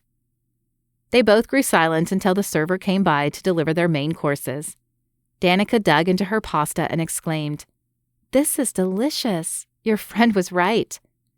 "Yeah, my girlfriend's sister has high standards when it comes to food." Danica's eyes grew wide. "Your girlfriend? I thought Brandon said you were single." "No, I meant my old girlfriend. I still keep in touch with her sister." "Oh." She smiled in relief. "Of course. That makes sense. I didn't think Brandon would set me up with someone already taken." No, he wouldn't. He writes romance, not drama. Although I heard his latest book has some suspense in it." "It does, and the storyline's so good." Danica's long earrings dangled as she nodded enthusiastically. "You know, I was so surprised when I met him for the first time. I always wonder if an author's like the characters he writes. So I thought he'd be this really deep and passionate person, but he's so down to earth, like the boy next door." Aiden busted out in laughter, nearly spewing the food in his mouth. "Sorry, no offense to my brother, but he is the last person I'd call deep and passionate. I've never read his books, so I wouldn't know how he comes across in them. He has a good following, though, so he must be doing something right." "He's popular because most romance readers are women. You should have seen him at his book signing. He had all these lipstick stains on his face from the women kissing him. I had to use 2 face wipes to get them off." "That's crazy. When Brandon was younger, he was so quiet and shy, he never even went to prom. He didn't have the courage to talk to a girl until his sophomore year in college, and that was only because she talked to him first. Danica's eyes lit up in amusement. That is so adorable. You can still see that part of him, especially when he's in front of a crowd. I practically had to beg him to read an excerpt from his book. He was so nervous, but he did great. He has such a nice, warm voice. I loved how he acted out the parts with so much conviction. She dropped her gaze as her cheeks flushed. Anyway, what were we talking about? Aiden bit back a grin. If he didn't know better, he'd say Danica liked his brother. Why in the world was she on a date with him then? If you don't mind me asking, why did you agree to go out with me tonight? She winced. Honestly, I wanted to help Brandon out. He's been pretty worried about you. He said it's been a while since you went out with anyone, and he thought I'd be a safe person for you to practice with. I hope you don't mind. I see. Funny how his introverted, play-it-safe brother was trying to help him out with his social life. I guess I have been out of practice when it comes to dating. It's okay, Danica reassured him. It's nothing to be embarrassed about. Life happens and we all get busy. Not to mention, it's hard to meet people these days. Yeah, I'm not really into the whole online dating scene. I get it. I tried a dating site once and it was like information overload. Who knows if half of what people say about themselves and their profiles is even true? I think meeting someone through mutual friends is the best way to go about it. She paused, then shot up in her chair with a big grin on her face. You know what? I have a friend I'd love to set you up with. She was a big Heartland groupie back in the day and lives and breathes pop music. I'm sure you guys would get along. She grabbed her purse that was hanging on her seat back and took out her cell phone. I can text her right now and ask if she's free this weekend. Aiden held up his hand in protest. I appreciate the thoughts, but I'm going to pass. I'm not ready to date right now. I think I need to get myself back on track first. Back on track? She pursed her lips as she studied him. Oh, you mean the praying thing? Huh, you're quite perceptive. She smiled. It's one of my strengths. But back to you. I'm glad you want to build up your relationship with God. But the thing is, sometimes it takes other people's influence on our lives to help us grow. We need others to push and challenge us. It's like what Proverbs says about iron sharpening iron. A faint memory came to him of hearing a sermon once on that Bible verse. Something about people helping each other, much like the way rubbing two iron blades together made the blades more effective. While it sounded like an interesting concept, it also seemed like a lot of work. Yeah, but I really don't have much time to date these days. But you do need to eat, right? He almost rolled his eyes. Did all women use the same lines? He gave her a curt nod, knowing his fate was already sealed. Great, Danica beamed. I'll set up a dinner date for you. I promise you'll have a good time with Gail. Aiden wondered if there was some kind of conspiracy going on against him. By the end of the evening, he had a date scheduled for Sunday, his second one in a week's time. He sure was getting a lot of practice at dating, whether he wanted it or not. Chapter 8. Abby. Drat! Abby cried out in pain as she accidentally skimmed the barrel of her curling iron against her hand. She dropped her arms and groaned. The reflection in her bathroom mirror was a hot mess, despite her efforts for the past 30 minutes. She lifted her glasses with her palm and narrowed her eyes. Why did she bother anyway? She couldn't change what God had given her, even with the best beauty products. She unplugged the curling iron and dropped it on the counter. Staring at herself, she ran through a mental checklist. Makeup done? If lip gloss and mascara counted, then yes. Hair curled? Kind of. Changed into something presentable? Most definitely yes. At least she'd gotten 1 out of 3 right. She smiled, admiring the blue dress she'd bought yesterday. The simple sleeveless dress showed off her curves and didn't clash with her complexion. The silver cross necklace she wore completed the look, helping her look more prim and proper than she felt. Gentleness was not her forte, but maybe if she looked the part, she'd soon act the part as well. Ever since she heard that morning's sermon from the book of James, she'd been convicted. Be quick to listen, slow to speak, and slow to become angry. Boy, oh boy, was that a message made for her. She'd be the first to admit that her mouth got her in trouble way too often. She had never cared about the consequences of her words, but lately it was all she thought about. Guilt certainly played a factor in her change of heart, but it was more than that. Living for Christ meant giving up her old ways and doing something better with her life. She wanted to be a blessing to others like Danica had been to her. If only kindness and compassion flowed out of her more naturally. Right now, it was a constant battle between choosing which shoulder angel to listen to. She still regretted that she'd listened to the bad one on Friday and hadn't gone through with apologizing to the professor. It wasn't her fault he hadn't picked up the phone, right? Yeah. Her cell phone rang, interrupting her visit to a river in Egypt, as she liked to call denial. She grabbed it off the counter and answered the call. Hey, Danny. So, Abs, are you ready for your date? As ready as I'll ever be. She shifted her weight and leaned one hip against the counter. Are you sure you can't tell me anything more about the guy? You can't say he's handsome and leave it at that. I want details. Lots of them. Danica chuckled. I've told you everything I know. Well, almost everything. I don't want to say too much, though. That'll take the surprise out of it. It's already a surprise. That's what a blind date is. Other than possibly the most humiliating social experience I'll ever have. You're being dramatic. Trust me. You're going to have a good time. He's a nice guy.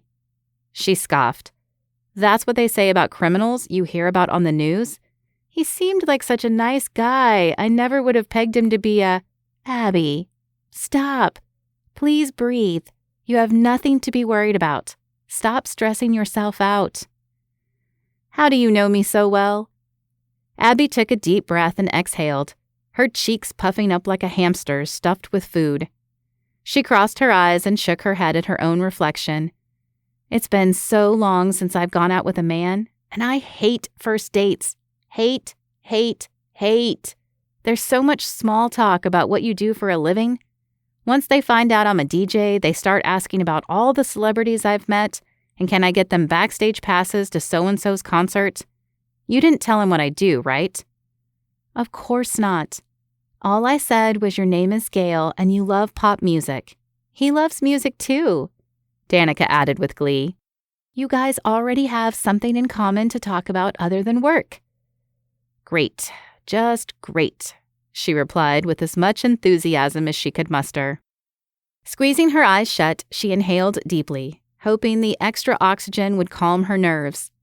When nothing changed, she lifted her lashes and cried out, What was that verse again? The one you told me about not being anxious about anything? Philippians 4:6-7. Don't be anxious, be thankful, and present your requests to God. I'm paraphrasing, but that's the gist of it. Abby nodded as she repeated the words to herself. Easier said than done, of course, she winced, her stomach suddenly cramping up. I don't want to face rejection again. Danica's voice grew soft. I know. Believe me, that's the last thing I want for you too, which is why I chose this guy for you. He's mature for his age, and he has a good heart. Okay, now he sounds like an old man. An old but healthy one. How do you know him again? Through Brandon, the guy I met at the bookstore. Zachary's his brother. Ooh, Brandon, the romance author. How's that going? It's not. For someone who's so romantic on paper, he's kind of out of it in real life. I wish I were more outspoken like you. It'd make life so much easier if I could come out and tell him how I feel. Girl, consider it a blessing that you don't have a mouth like mine. You don't have to worry about offending people left and right. But it must be so freeing to be able to speak the truth. It's a blessing and a curse, Abby admitted. I'm trying to work on the latter, though. I'm determined to put today's sermon into practice, starting with this date. I'm going to zip my mouth shut And for once, listen more than talk. Do you think I can do it? Well, I think I know what I need to do tonight. What? Pray for you, she answered matter-of-factly, before bursting out in a fit of giggles. I'm so kidding. Abby rolled her eyes. You're lucky I love you, Dan. I know. Love you too, girl. I expect a full report later tonight. She paused. I will be praying for you, though, for both of you to have a good time. Thanks. Talk to you later. Later that evening, Abby arrived at a steak and seafood restaurant in San Francisco. She carried her black clutch with one hand, while the other held on to the cross hanging around her neck. Taking a deep breath, she stepped inside, nearly stumbling in her 3-inch heels. Her cheeks warmed from embarrassment. She almost turned to leave, but the attendant spotted her. The middle-aged man in a black suit waved her over. Good evening, miss. Are you meeting a young man here? I think so. It's a blind date, she confided in a low voice. His name is Zachary. She winced. With all the worrying she'd been doing over tonight, she'd missed asking Danica one important piece of information. I don't know his last name. That's not a problem. He checked his appointment book and smiled. Ah, you must be Gail. It's really Abby, but I go by Gail outside of work so people don't associate me with... She shook her head in chagrin. Her nerves had her blabbing like a fool to a total stranger. She really needed to calm down and focus. What was that verse again? Oh yes, be slow to speak. She noticed the attendant waiting for her to finish speaking. She cleared her throat and nodded. Yes, that's me. Right this way. Abby followed him as he led her into the main dining room. She looked around the candlelit room and noticed several couples sharing intimate glances. The soft strains of a ballad played overhead, and fresh flowers decorated each table. Everything about the place screamed, or whispered, romance. She loosened her grip on her necklace. This had to be a good sign, right? Only a decent guy looking for a commitment would pick a restaurant like this. Her eyes roamed the room, looking for a man sitting alone. She spotted one across the room. The attendant turned back briefly and murmured, The gentleman asked for a table in the corner. It's more private and offers a view of the bay. She raised her brows. Wow, he was detailed and thoughtful too? She nodded toward the man who had his head turned toward the window. Is that him? Yes. Are you ready? Good question. Was she ready? Abby chewed on her lower lip as she checked her date out. From what she could see, he appeared well-groomed. His dark brown hair was slightly wavy and cut short. He wore a light blue dress shirt paired with black pants that showed off a trim figure, and he was sitting up tall and straight. Wow, the guy even had great posture. So far, so good. She gave the attendant a quick nod. As ready as I'll ever be. Good, the attendant winked at her. I think you'll approve of his front view, too. Abby let loose a nervous giggle. She quickened her last few steps to the table and waited as the attendant called for her date's attention. Sir, your date is here, he announced. Your server will be by in a few minutes. The man turned around and murmured his thanks as the attendant left. He rose to his feet to greet Abby. As soon as Abby saw his face, her jaw dropped. No freaking way. Gone were the bleached blonde highlights and round baby face, but she'd recognize those gorgeous green eyes anywhere. They belonged to the boy in the poster that she used to stare at every night before she fell asleep. Now they were fixed on her and causing heat to rise from her neck all the way up to the tips of her ears. She blinked quickly. What was the star of her favorite boy band, Heartland, doing here? Aiden Spark was her blind date? Chapter 9. Aiden. When Aiden saw his date, his heart almost stopped. Mandy? He grasped the edge of the table, the linen tablecloth bunched up in his hands. He stared at her beautiful face for a moment before dropping his gaze. He shook his head. The woman had the same dark hair, oval face, and olive complexion, but she wasn't his old girlfriend. She came pretty darn close, though. He'd always wondered what Mandy would look like if she were still alive, but he didn't need to wonder anymore. Whoever this woman was, she was the spitting image of her, wild hair and all. He smirked, remembering how Mandy used to complain about how long it took to curl her hair. That was before she lost it, and he realized the woman was looking at him curiously. He quickly rose to his feet and extended his hand. Hello, I'm Zachary. You must be Gail? Please sit." She nodded and took the seat across from him at the round table. She fidgeted with her necklace before meeting his gaze. "It's so nice to meet you." "You too." Aiden was surprised at the tone of her voice. It was soft and sweet, almost breathless, which was a good word to describe how he felt. He still couldn't get over how much Gail resembled Mandy. He found it hard to tear his eyes away, but he forced himself to. He handed her a menu and opened his own. "I hear the salmon is good here. I don't know if you like seafood or not." Gail smiled enthusiastically as she perused her menu. "I do. I'll try the salmon." "Great. Are you ready to order?" When she nodded in response, he called their server over. The young man filled their water glasses and took their order. When he left, Aiden directed his attention back to his date. Seeing Gail did something to him. For the first time in a long time, he felt his spirits lift. He'd been so used to feeling sad, as if a dark rain cloud hung over his head all the time. Only recently did he start to feel something else, namely annoyance. And it was all because of that DJ. Someone he realized with dismay he was thinking about again. But today, right now, he felt excited, almost giddy. His heart seemed to thump stronger than usual, reassuring him he was still young and alive. What an odd thought. He was nowhere near retirement, but he'd been feeling as weary as an old man. He should have been exactly the opposite, excited about life and looking forward to the future. Should being the optimum word. A lot of things, his dreams, even his faith, had died a decade ago, along with Mandy. However, meeting Gail tonight not only gave him a sense of déjà vu, it brought him a renewed sense of purpose. Life wasn't over yet. For some reason unknown to him, God was still granting him breath. Maybe even a second chance at love? He pushed the thought aside, one step at a time. He needed to get to know this woman first. "So tell me about yourself. You're friends with Danica?" "College roommates, now best friends." Her eyes grew wide, and she grabbed her glass of water and took a long chug. Was she nervous? He'd met so many female fans who'd had trouble talking in his presence, he recognized the signs.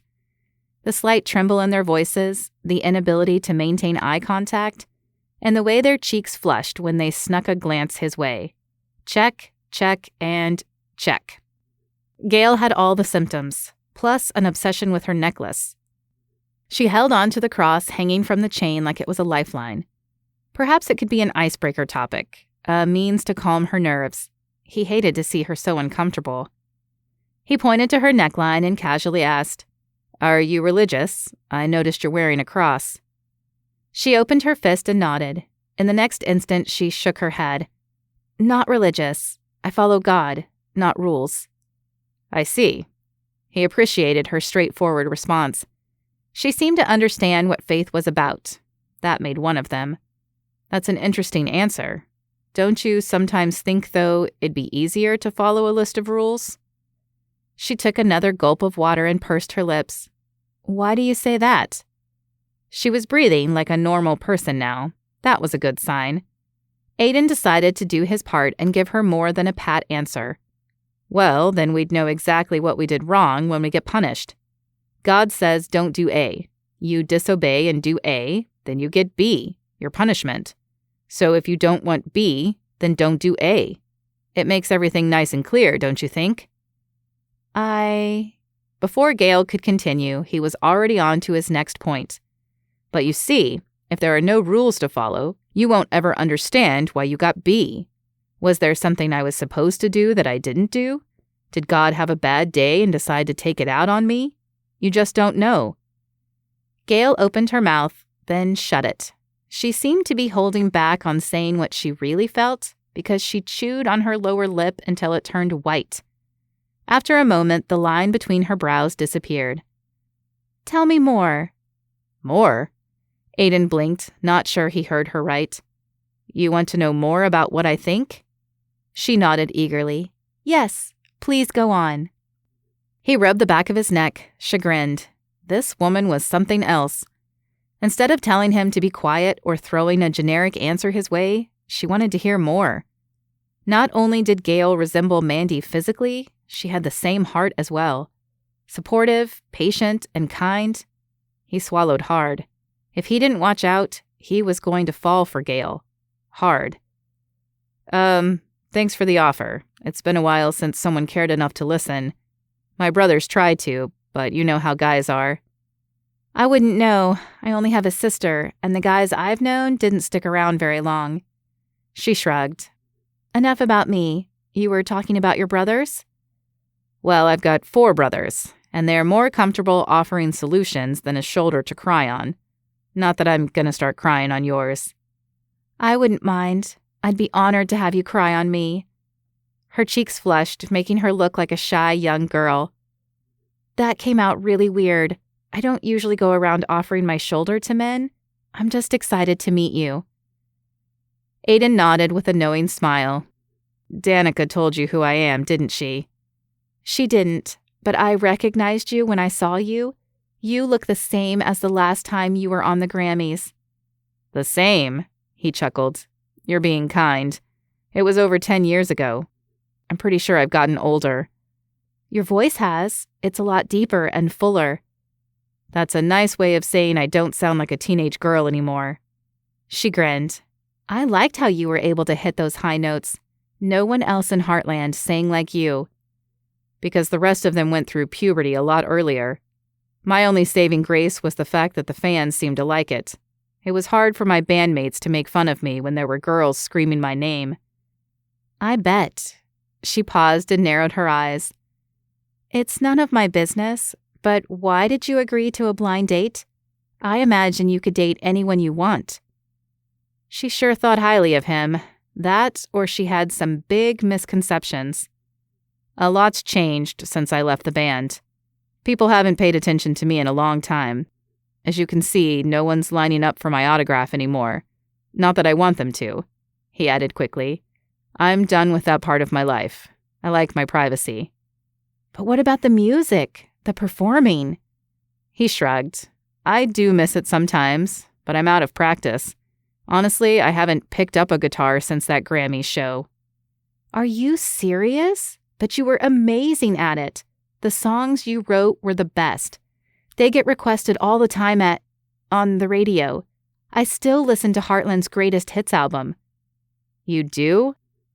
Their eyes met across the table, and Aiden was surprised at the connection he felt. He'd never believed in love at first sight, but the spark between them was too strong to deny. Maybe the theory did apply in this case. After all, Gale resembled Mandy in so many ways, it was almost like he'd known her for half his life. And, he discovered with a contented sigh, he wouldn't mind getting to know her better. He liked who he was when he was with her. Thanks. I appreciate it. Maybe I'll start playing again, just for fun. She smiled. Good. I'm glad to hear that. The server arrived to deliver their food, forcing them to break off their gaze. Aiden enjoyed watching Gale's reaction as her plate was set before her. The way her eyes widened upon seeing the artistic plating of the salmon and vegetables delighted him. He responded in a similar fashion when his own meal of prime rib and potatoes was placed on the table.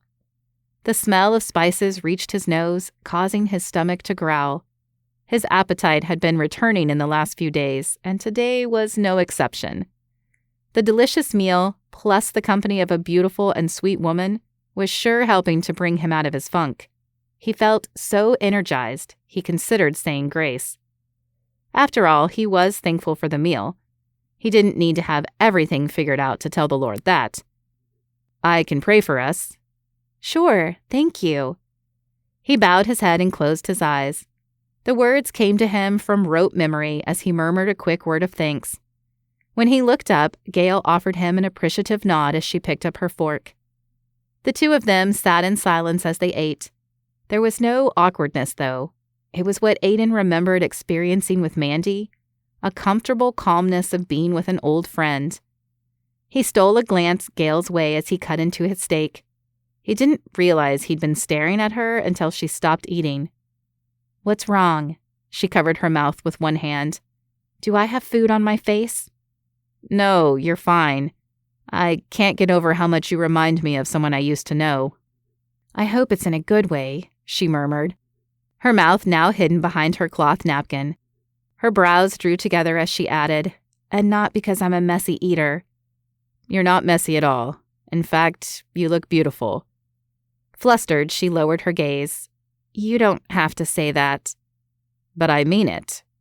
He lowered his gaze as he confided in her. I was feeling nervous about coming here tonight, but as soon as I saw you and we started talking, the nerves went away. I'm really happy to be on this date with you, Gail. Her eyes lit up. She dropped her hands to reveal a look of relief and joy on her face. Same here. I'm so happy too, she gushed, before punctuating her statement with a wide grin. That's when Aiden saw the remnants of green food, likely spinach, lodged between her two front teeth. He winced, knowing he needed to bring it to her attention. Actually, you do have something in your teeth. Gail clamped her lips together and shot to her feet. I'll be right back, she mumbled out of the corner of her mouth. Aiden nodded as his date scrambled quickly to the ladies' room. Hopefully this would be one situation they'd laugh about later. The thought filled his heart with joy. It was nice to finally have something to look forward to again. Chapter 10. Abby. Darn spinach. Abby stared at her open-mouthed reflection in the restroom mirror and almost cried. Of all the days to have food stuck in her teeth, it had to be today, on her date with the most amazing man in the world. The teenager in her wanted to squeal for joy, while the grown-up in her furiously searched her purse for floss. Her hand bumped against a small white container, which she fished out with a cry of delight. A woman stepped out of one of the stalls and gave her a curious look. Are you okay? With several fingers in her mouth, Abby responded with an eager nod. She flossed her upper front teeth, then decided to do the rest of her mouth. She decided that if she needed to, she'd drink water for the rest of the meal to prevent any further moments of embarrassment. Why had Danica not told her she'd be seeing the man of her dreams? Heartland had been her favorite boy band growing up, and the lead singer was everything she ever wanted in a boyfriend. Charming, considerate, and musical. Most importantly, he was a believer. He seemed like the perfect guy. What was it about men? They aged so well, and Aiden was no exception. She'd had a hard time breathing and thinking when he was only a foot away. She'd almost given up on speaking, too. It was so difficult connecting her words from her head to her mouth. That's why she'd let him do all the talking, which had been part of her plan to begin with anyway. If only Danica could see her. She'd be so impressed by how she'd kept her mouth shut. Oh, but she was ready to give a mouthful to her best friend for giving her the biggest shock of her life. Abby threw away her used floss and washed her hands. She dug her phone out of her purse and swiped it open to call Danica. Her friend picked up on the second ring. What in the world were you thinking when you set me up on this blind date? Danica responded with a chuckle. Hey, Abs, I have 2 words for you. You're welcome. She rolled her eyes. How could you not have prepared me for this? I was freaking out when I saw it was... She turned her back on the woman who was now using the sink beside hers. The last thing she needed to do was let the whole world know she was on a date with a celebrity. Lowering her voice, she continued, Aiden Spark, you know how much I love him. Which is why I couldn't tell you ahead of time. I didn't want you to worry more than you already were. She paused. Do you forgive me? Forgive you? I love you, girl. This is the best night of my life. My inner teen is doing a happy dance right now." The tapping of her heels echoed in the restroom as she shimmied in place. She held back her emotions until the other customer walked out. As soon as she was alone, she let out a wild yelp. "Abby, are you okay? I take it the date's going well?" Oh my goodness, he's so gorgeous, but not only that, he's so sweet, and he called me beautiful. Can you believe it? Aiden Spark thinks I'm beautiful. Wow, he sounds a lot more animated than he was on our date. I mean, the time we met. You went on a date with him? You didn't tell me that. It was totally platonic. You know I like Brandon, so when he asked me to do this favor for him, to help his brother get back into the dating field, I said yes. We did not hit it off, though. To be honest, he was pretty withdrawn on our date. He hardly made eye contact. I thought he needed someone like you to draw him out of his shell. Looks like you did the job. I guess I did. Abby placed a hand on her hip as she pondered Danica's words. But what you described doesn't sound like the same man I'm with tonight. Well, other than the fact that he was a little moody at first. He seems really eager to get away from his past. He doesn't care about his celebrity persona at all. He even introduced himself with a fake name. Abby almost dropped her phone. Oh no, you've got to be kidding me. What's wrong? What are you talking about? Abby gasped and held onto the wall to keep from falling over. Danny, you're not going to believe this. What is it? Tell me.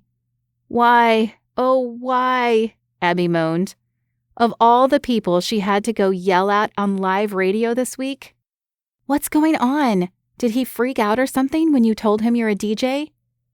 That was exactly the problem. All the pieces started falling into place in a strange, convoluted way, and she couldn't wrap her mind around how crazy it all was. You remember the professor I told you about? The one I got into a fight with on the air? Yes, what does he have to do with this? His name was Z Spark. Aiden introduced himself as Zachary. Both Aiden and Zachary come from a family of 5 brothers, and they both like their privacy. This is way too much of a coincidence. Abby sucked in a deep breath, her heart pounding in her chest. I think Aiden Spark and the professor are one and the same. What? No. Freaking way? She threw her hand up in the air. Of course this would happen to me. I meet the man of my dreams, and it turns out he hates me. I wouldn't go that far. He doesn't hate you. Oh yes, he does. He likes Gail, but he hates Abby. She shook her head so hard, her glasses shifted on her face. What am I going to do? Well, you should probably confirm his identity first. What if he's not Professor Spark? And what if he is? I'm 99% sure he is. She released a heavy sigh. Can I not tell him who I am? He's going to find out sooner or later. I know, I was only kidding. This whole date is ruined now. Why couldn't I have one nice evening out? The night's not over yet, Abby. You could still have a great time. Like that's gonna happen.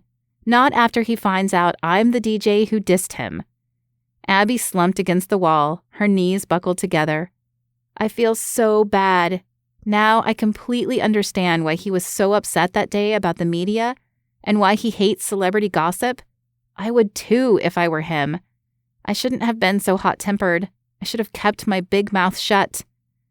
It's okay. You can't change what happened, but you can make up for it. Hey, look at it this way.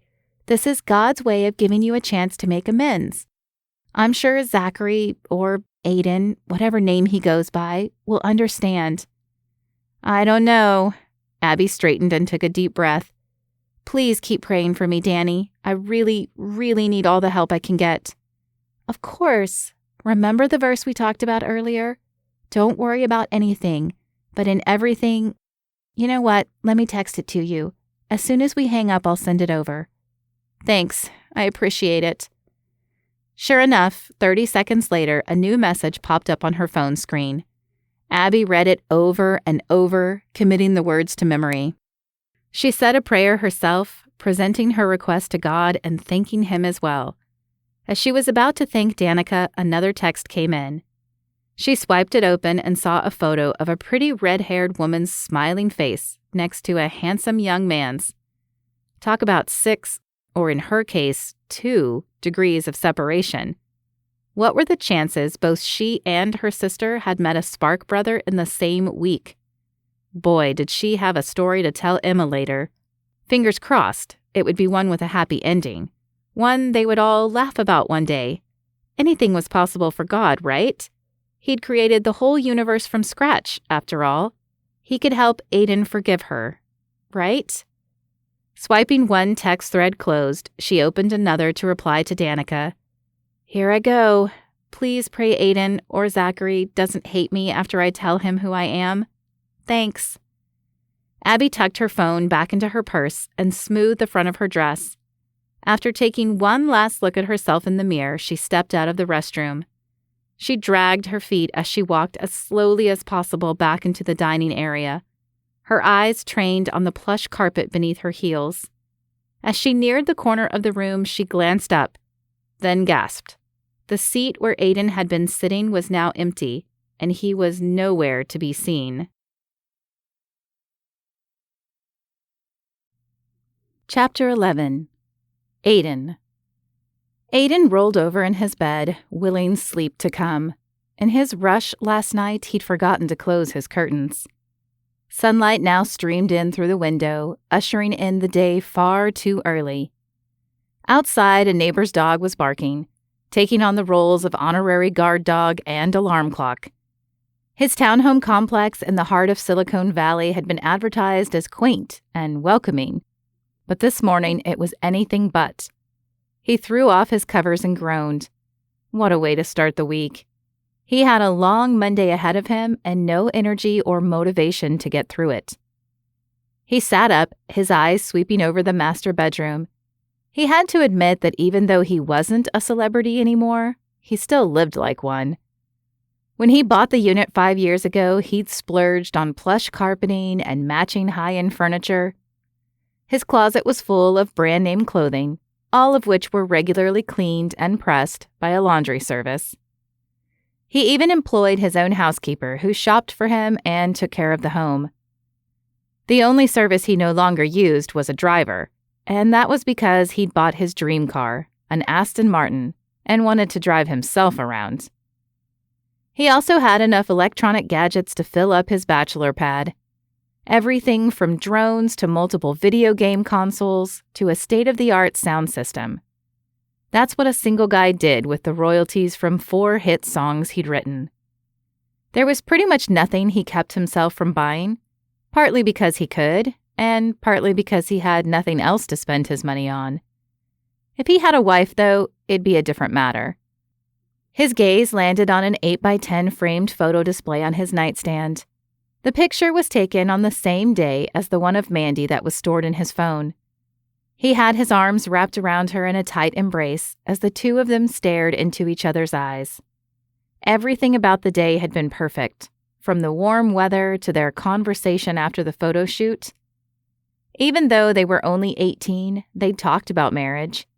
He'd had it all planned. Mandy would go to college and become a teacher. He would continue writing songs and performing with the band. They'd spend the summers together. After a couple of years, she'd graduate, they'd marry, and she would go on tour with him. In their young, idealistic minds, they had been determined to live out of suitcases, because who cared about luxury if they had each other? That had been the plan. Now he had all the material things, but no one to share his life with. Why had God's wrath fallen on him? Why did Mandy have to die and his plans get derailed? Had he been too self-centered when he was younger? Maybe he had flirted with too many fans. But what teenage boy, especially a pop star, wouldn't crave the attention of millions of girls? If only he understood what he'd done wrong. The guilt he felt over Mandy's death still ate away at him all these years later. He'd never told anyone how he felt, and he couldn't believe he'd finally verbalized his doubts last night. But of all the people to open up to, it had to be her. The woman he'd been so thankful to meet yesterday had turned out to be the one woman he couldn't stand. Funny how everything had changed in a matter of minutes, all because of a single text message. Aiden reached for his cell phone sitting beside the photo. One swipe of his screen revealed the source of his restless night. He still couldn't believe it. Gail was the DJ. What kind of game was she playing? Had she told Danica to arrange the date as some secret ploy to get an interview with him? Even worse, why was God messing with his heart? Getting his hopes up by bringing Gail, or rather Abby, into his life only to crush them to the ground? He ran his hands through his hair, pulling at the ends in frustration.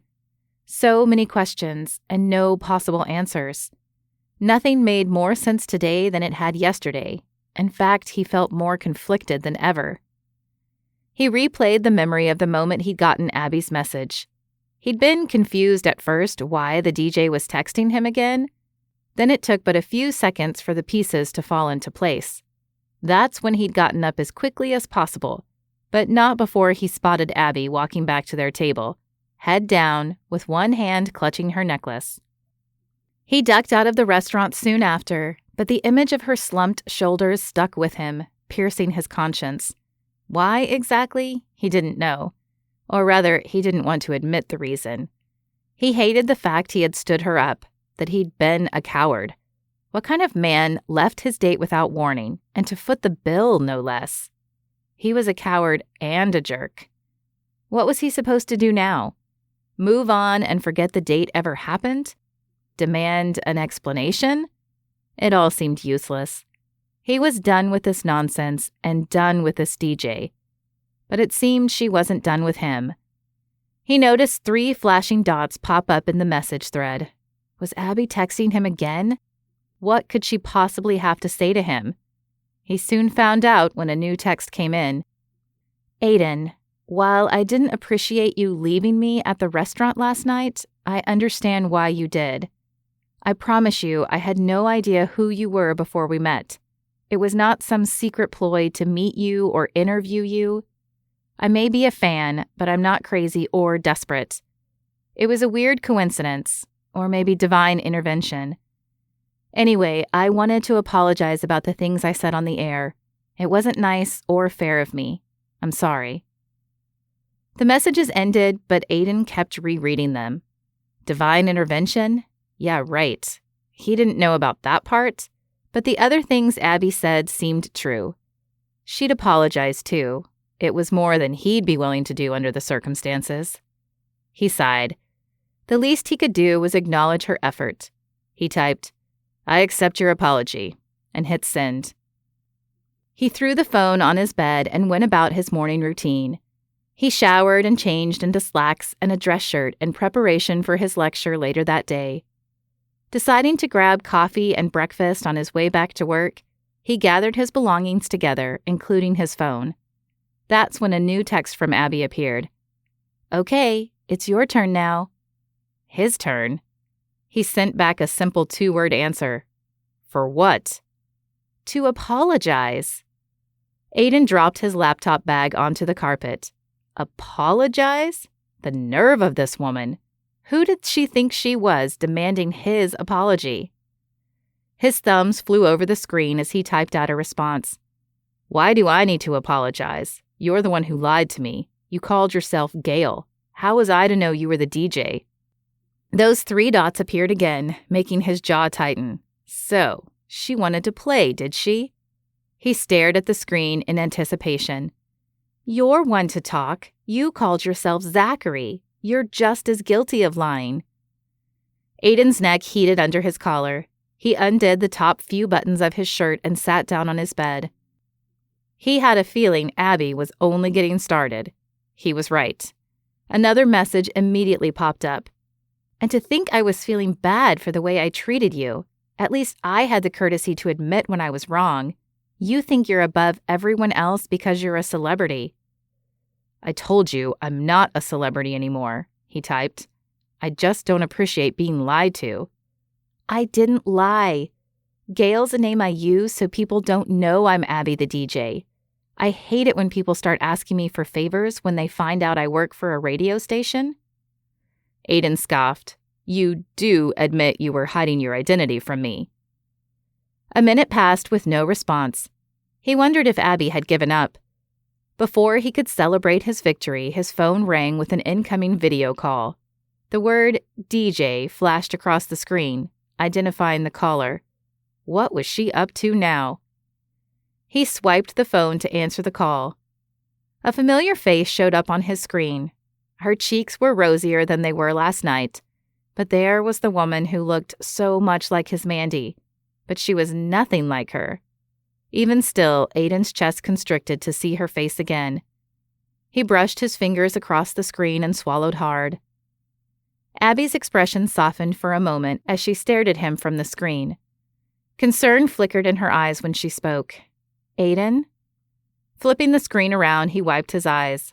When he turned the phone back towards himself, he set his jaw and gave a curt nod. "Are you okay?" The tenderness in her tone caught him off guard. He shook his head to clear his wayward thoughts. No matter how much Abby reminded him of Mandy, she wasn't the woman he once loved. He focused on the rounded corner of the phone to avoid meeting her gaze. "I don't have time for this. Let's call it even and be on our way. I don't want to see or hear from you again." "What gives you the right to tell me when it's over? It's so not over. You left me with a huge bill. You could have offered to pay half of it. I wasn't the one who ordered a $48 ribeye." "What happened to it?" "The bill? I charged it to my credit card. I didn't have that much cash on me." "Not the bill," he snapped. "The ribeye." "I took it home, of course. There was no way I was going to leave it sitting untouched on your plate. After everything the cow went through for your meal, the least I could do was enjoy it." "That settles it then. You ate it, you pay for it. I don't see why I have to." She snorted. "Are you kidding me? You picked the fanciest restaurant in town and ordered one of the most expensive dishes on the menu. You think because you can afford an extravagant meal, everyone else can too?" Aiden opened his mouth to answer, but soon realized it was a rhetorical question when she didn't pause a beat. "Well, listen up, buddy. I'm not rich like you. I don't even like steak, especially when it's pink in the middle. I had to nuke that baby until it was well done. It made for a great midnight snack, but it was not worth $48 of my hard-earned money. But you obviously wouldn't understand any of this because you're a celebrity who couldn't care less about us little people." Did she not listen to anything he said? "I told you I'm not a celebrity." "Oh, please," she barked. "You are too a celebrity, and the worst kind there is. You only care about yourself. I can't believe you dissed me for not caring about people. I doubt you use your fame or money for good." He'd had enough. He hit the button to end the call. Who was she to judge him? He was done with the DJ. It was time to move on. Even if he had nothing to move forward to, living in the present was still better than being stuck in the past. Chapter 12. Abby. Oh, the nerve of that man. Not only did he ditch her at the restaurant with a gigantic bill, he'd hung up on her too? And to think she'd been so enamored with Aiden Spark.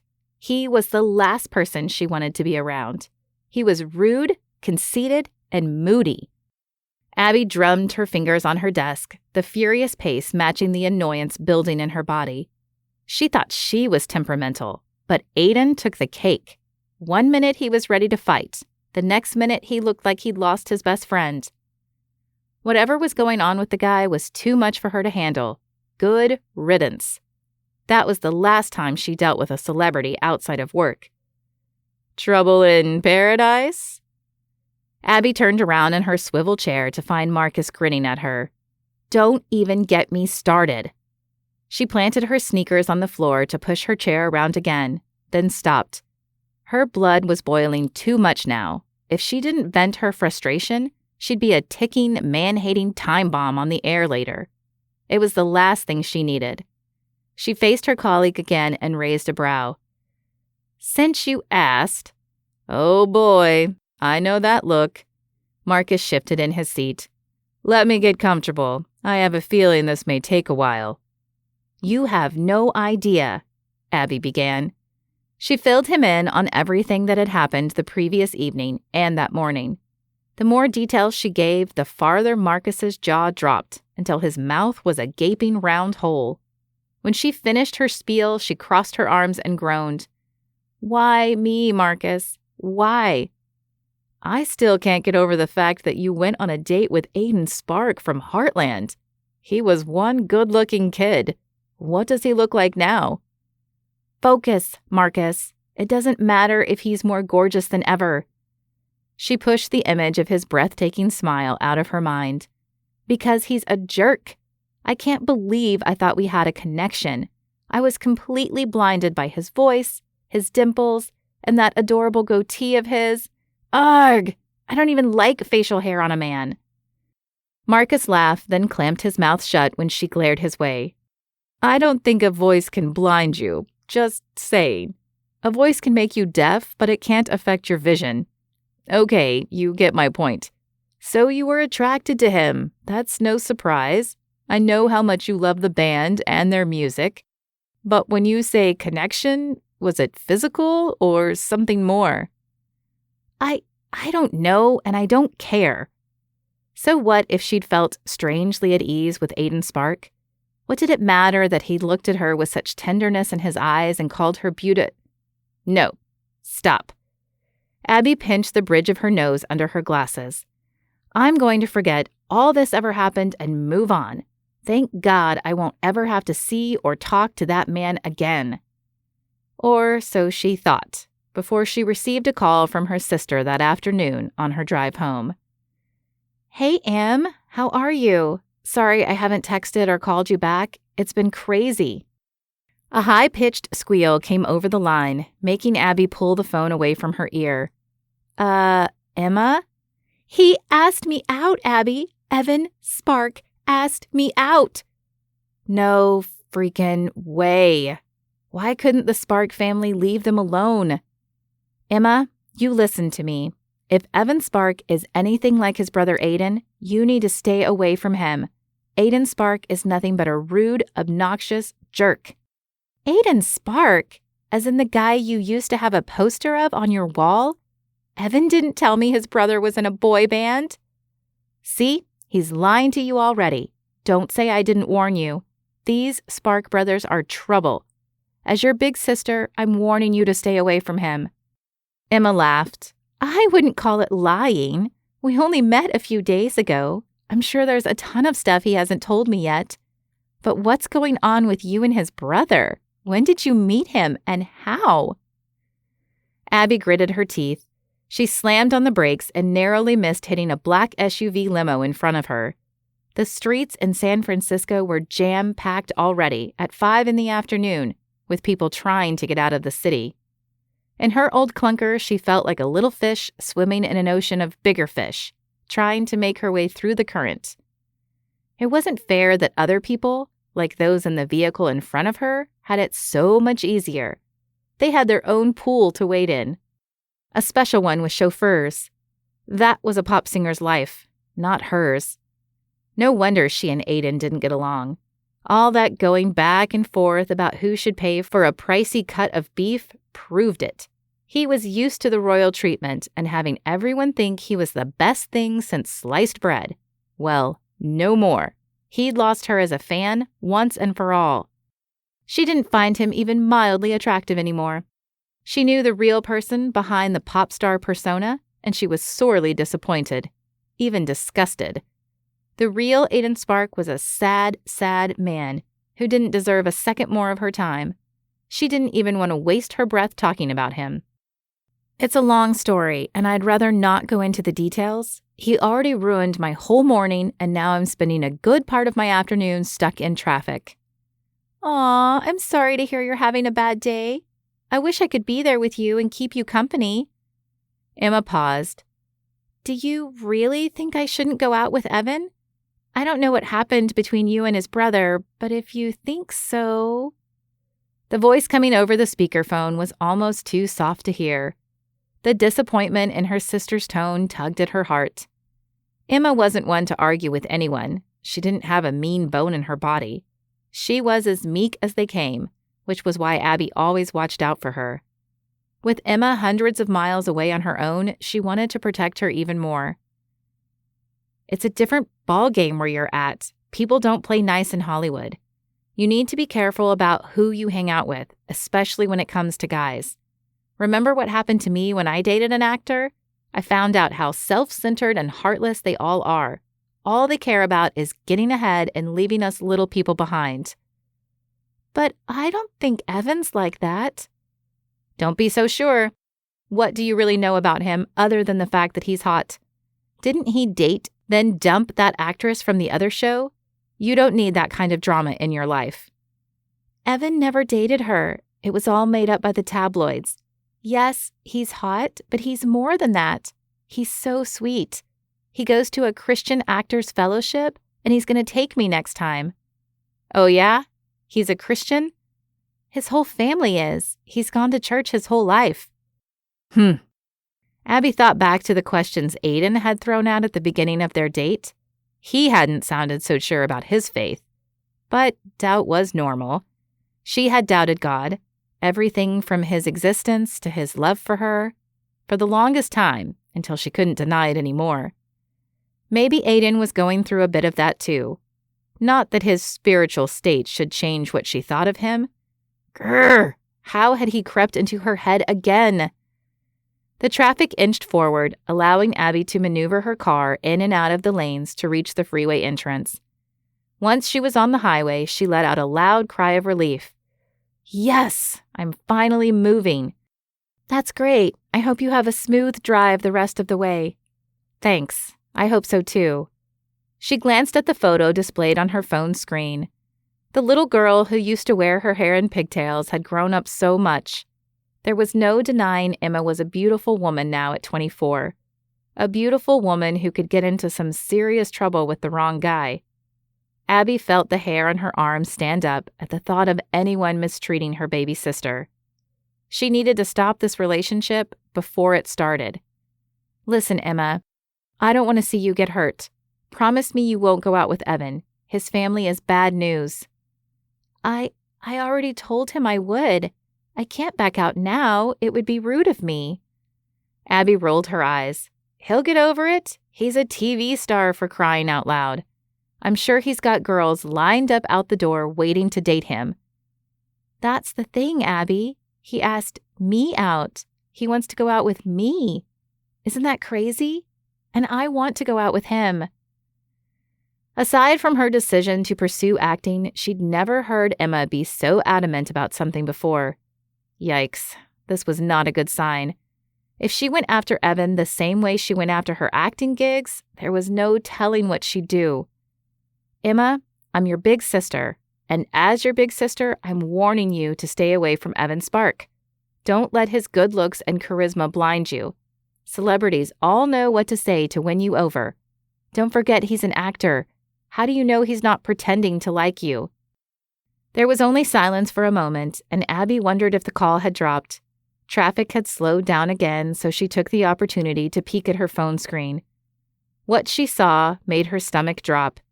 Emma's pale complexion was now a ruddy color, and tears trailed down her cheeks. Abby knew that look. It was the same one she'd had the day their father left. Emma wasn't one to talk back and express her feelings. Instead, she kept them bottled up inside like a bomb waiting to explode. She hated seeing her sister like this. How could she convince her this was all for the best? Em, I love you. You know that, right? All she got in response was a soft sniffle. Keeping her eyes trained on the road, Abby tried to engage her sister in conversation. Remember the guy you liked in high school, the one on the football team? Yes? Remember how we all thought he was this great guy when he asked you to homecoming dance, but then he spent the whole evening dancing with your best friend? Former best friend. Yes, former best friend. She winced, regretting the fact that she was bringing up Emma's past hurts. Desperate times, however, called for desperate measures. That's the thing, Em. You're so kind and trusting, it's easy for people to take advantage of you. You gotta be more careful, suspicious even, about who you trust. Do you understand what I'm saying? I know. I made some bad choices in friends when I was younger. She hesitated. But I'm older now. I've learned from my mistakes. Her voice wavered. Appreciate you looking out for me, but I need to make my own decisions. Abby shook her head, not believing the words coming out of Emma's mouth.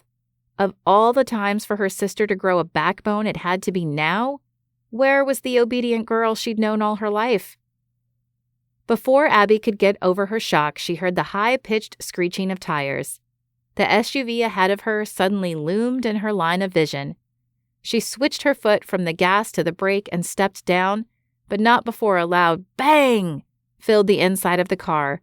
A great force punched her chest and face. White powder flew everywhere, making it hard to breathe. The last thing she remembered before blacking out was hearing her sister scream. Chapter 13. Aiden. The day had turned out better than Aiden expected. After a lecture on women's suffrage and back-to-back office hour appointments, he was tired but satisfied. He felt most alive when he engaged with students and saw their faces light up about the course material. It was the closest thing to what he'd experienced, and still craved, on stage during a performance. The interaction between him and his fans.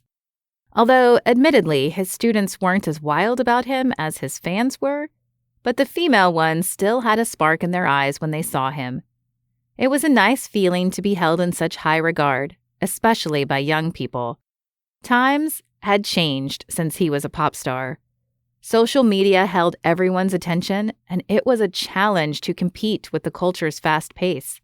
He shook his head as he cleaned up his desk and gathered up his belongings. It was a good thing he'd made it big when he had. He wouldn't be able to survive as a singer these days. The thought made him chuckle. There was talk going around online about a former boy band reuniting. Aiden didn't understand why anyone in their 30s would want to go back to that kind of lifestyle. The packed schedules, all those days on the road, being chased by the paparazzi, unless they needed the money. Even then, there was no guarantee of success. The only reason he'd consider it would be for the pure joy of performing for others. There was no emotional high like it. He did miss it, but did he miss it enough? He pushed those crazy notions out of his mind, locked up his office, and started toward the parking lot.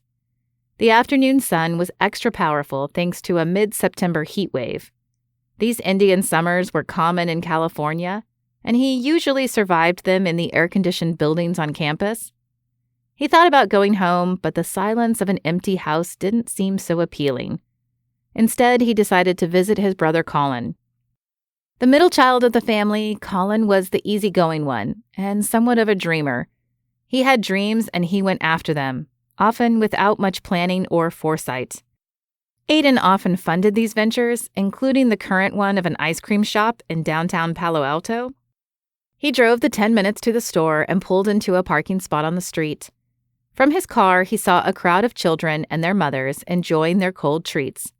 Business had picked up, thanks to the weather. For once, it seemed one of Colin's ideas was panning out. Aiden entered the shop and waved to the dark-haired man behind the counter. Both hands holding ice cream cones, his brother nodded in greeting. He handed off the cones to some pint-sized customers and strode over to Aiden's table with a big grin. "Hey, boss! I didn't expect to see you today." Colin grabbed him in a tight bear hug, lifting him off the floor for a moment. He'd been a linebacker in college and had his sights on going pro before a knee injury changed his plans. The setback hadn't affected his attitude, though. "Do you want your usual?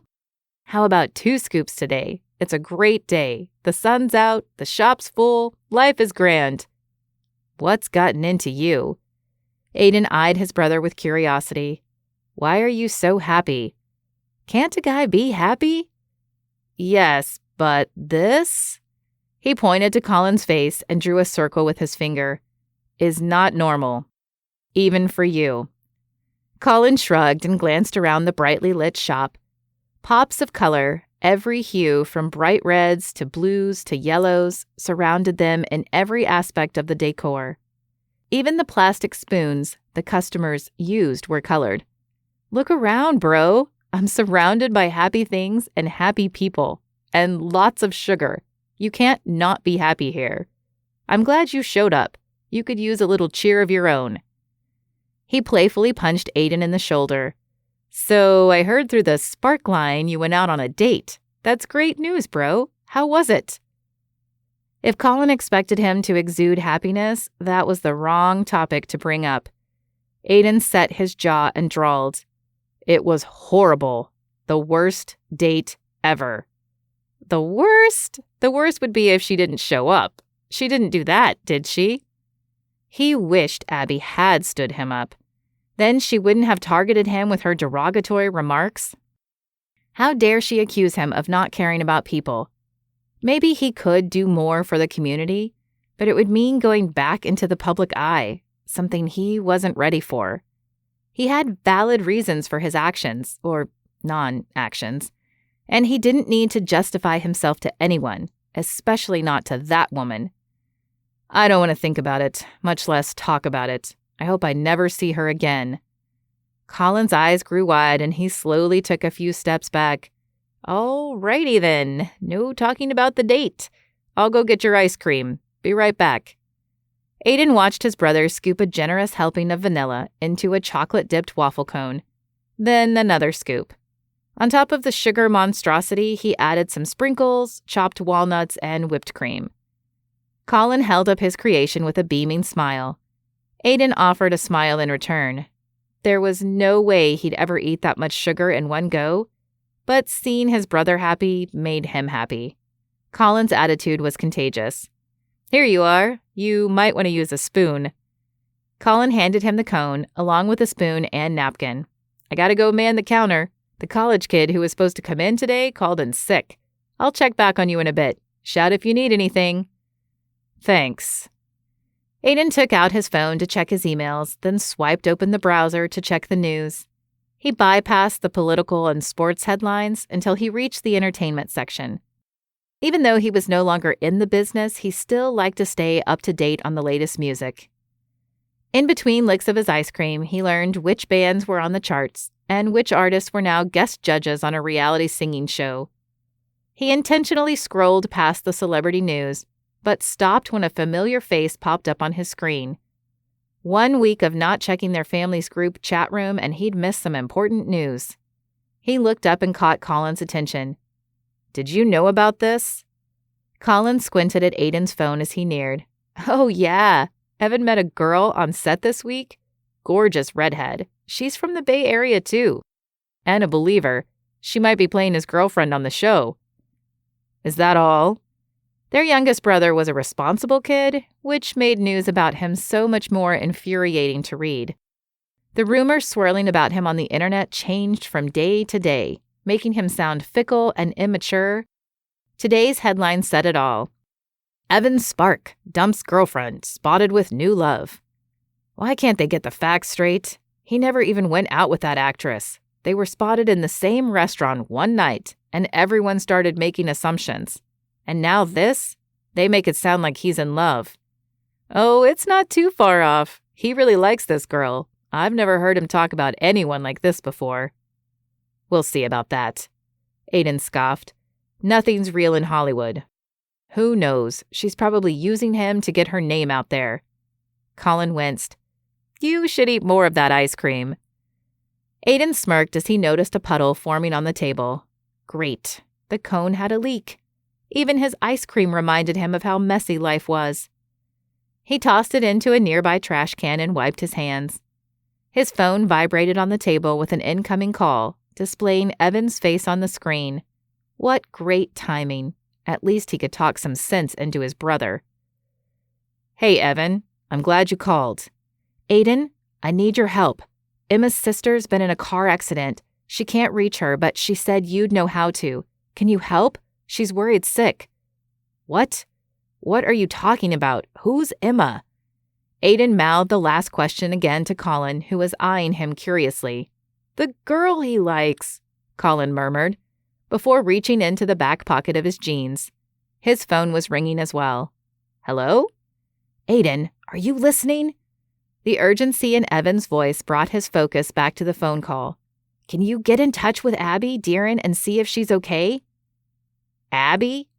The only Abby he knew was that insufferable DJ, the woman who demanded he pay for the meal she ate. Why was Evan asking him about her? "I have no idea where Abby is. I only have her phone number." "Yo, Aiden, can you man the shop for me?" Colin's voice boomed in his other ear. "Candy got rear-ended on 101 South. She needs me to pick her up." When had Colin become Candy's personal driver? Aiden blinked and saw his brother waving impatiently at him. He nodded. "Sure, I'll stay here. You go." "Come on, Aiden," Evan urged in his other ear. "Emma's frantic. She was on the phone with her sister when the airbag went off. She was driving home on 101 South. Can you call around to the nearby hospitals? Anything you can do will help." Aiden shook his head, his thoughts clashing together like a dissonant chord. How was it possible Evan was interested in Abby's sister? And what were the chances both Abby and Candy got into car accidents around the same time, on the same highway? An airbag might as well have punched him in the face. He sensed his worlds colliding, and he was in the middle of it all. Chapter 14. Abby. Abby woke up to the wail of a siren in the distance. Eyes closed, she heard it grow louder and louder, signaling a fast approach. The sound blared in her ears until it suddenly stopped. After a minute, she heard frantic knocking on her driver's side window. The knocking competed with the throbbing in her head, making her groan. Who was making all that racket, and why wouldn't they leave her alone? She just wanted to go back to sleep. "Miss, can you hear me?" A male voice called out to her. "Can you open the door?" Huh? What door? And why did her lips feel like they were coated with powdered sugar from a donut? She opened her mouth to ask the man what was going on, but gagged at the bitter taste on her tongue. Grimacing, she lifted her lashes and spotted a puffy white cushion against her torso. That's when she remembered. She'd rammed into the car in front of her. Oh, could her day get any worse? But, she reasoned with herself, she was still alive and well, even if her car wasn't. That was reason enough to thank God. Before she asked for his help, she most certainly needed some divine intervention. Abby turned to her left and spotted a man dressed in a dark uniform. She assumed from the bright yellow helmet on his head that he was a firefighter. At his urging, she unlocked the door and pushed it open. Her lungs welcomed the air outside, even though it was laced with exhaust fumes. She squeezed past the airbag and practically fell into his arms. The shock of what had happened suddenly hit her. Hot tears welled in her eyes as she clung onto him. "You're safe now, miss. Let's get you checked out." She squinted, suddenly realizing how blurry the scene appeared. She must have lost her glasses when the airbag exploded. Leaning on the firefighter for support, Abby let him lead her to the side of the highway, where 2 ambulances, along with a fire truck, were parked. Several police officers were on hand, placing flares on the ground and directing traffic. She noticed a couple of vehicles lined up in front of and behind her car, their bumpers all damaged. Obviously, there had been a domino effect at play, which meant she likely wasn't the one to blame for the accident. The thought gave her some comfort. At least her insurance premium wouldn't increase. Near the side of the fire truck, the firefighter handed Abby off to his colleague in a similar-looking uniform. "This is Lieutenant Spark. You'll be in good hands with him." "Hello, miss." The tall young man greeted her with a smile, then gasped. "I'm sorry, what did you say your name was?" Abby grimaced. Maybe she looked as horrible as she felt. "What is it? Do I look bad?" "No, not at all. Please have a seat." He stared at her for an extra beat before helping her onto the stretcher which extended from the side of the truck. "Your name, please?" "It's Abby. Abby Deeren." "If you don't mind, Abby, I'm going to check your vitals." After a thorough assessment, he determined she should be taken to the emergency room as a precaution, since her airbag had deployed. Despite her protests, Abby soon found herself inside an ambulance, wearing a neck brace while strapped to a backboard. Talk about unpleasant. What she wouldn't give to have a soft mattress to lie on, anything besides this hard, cold plastic. "Is there someone I can call for you?" The firefighter eyed her with concern. "A family member or a friend?" "Emma." Abby couldn't believe she'd forgotten about her sister. She must have freaked out when their call was cut short.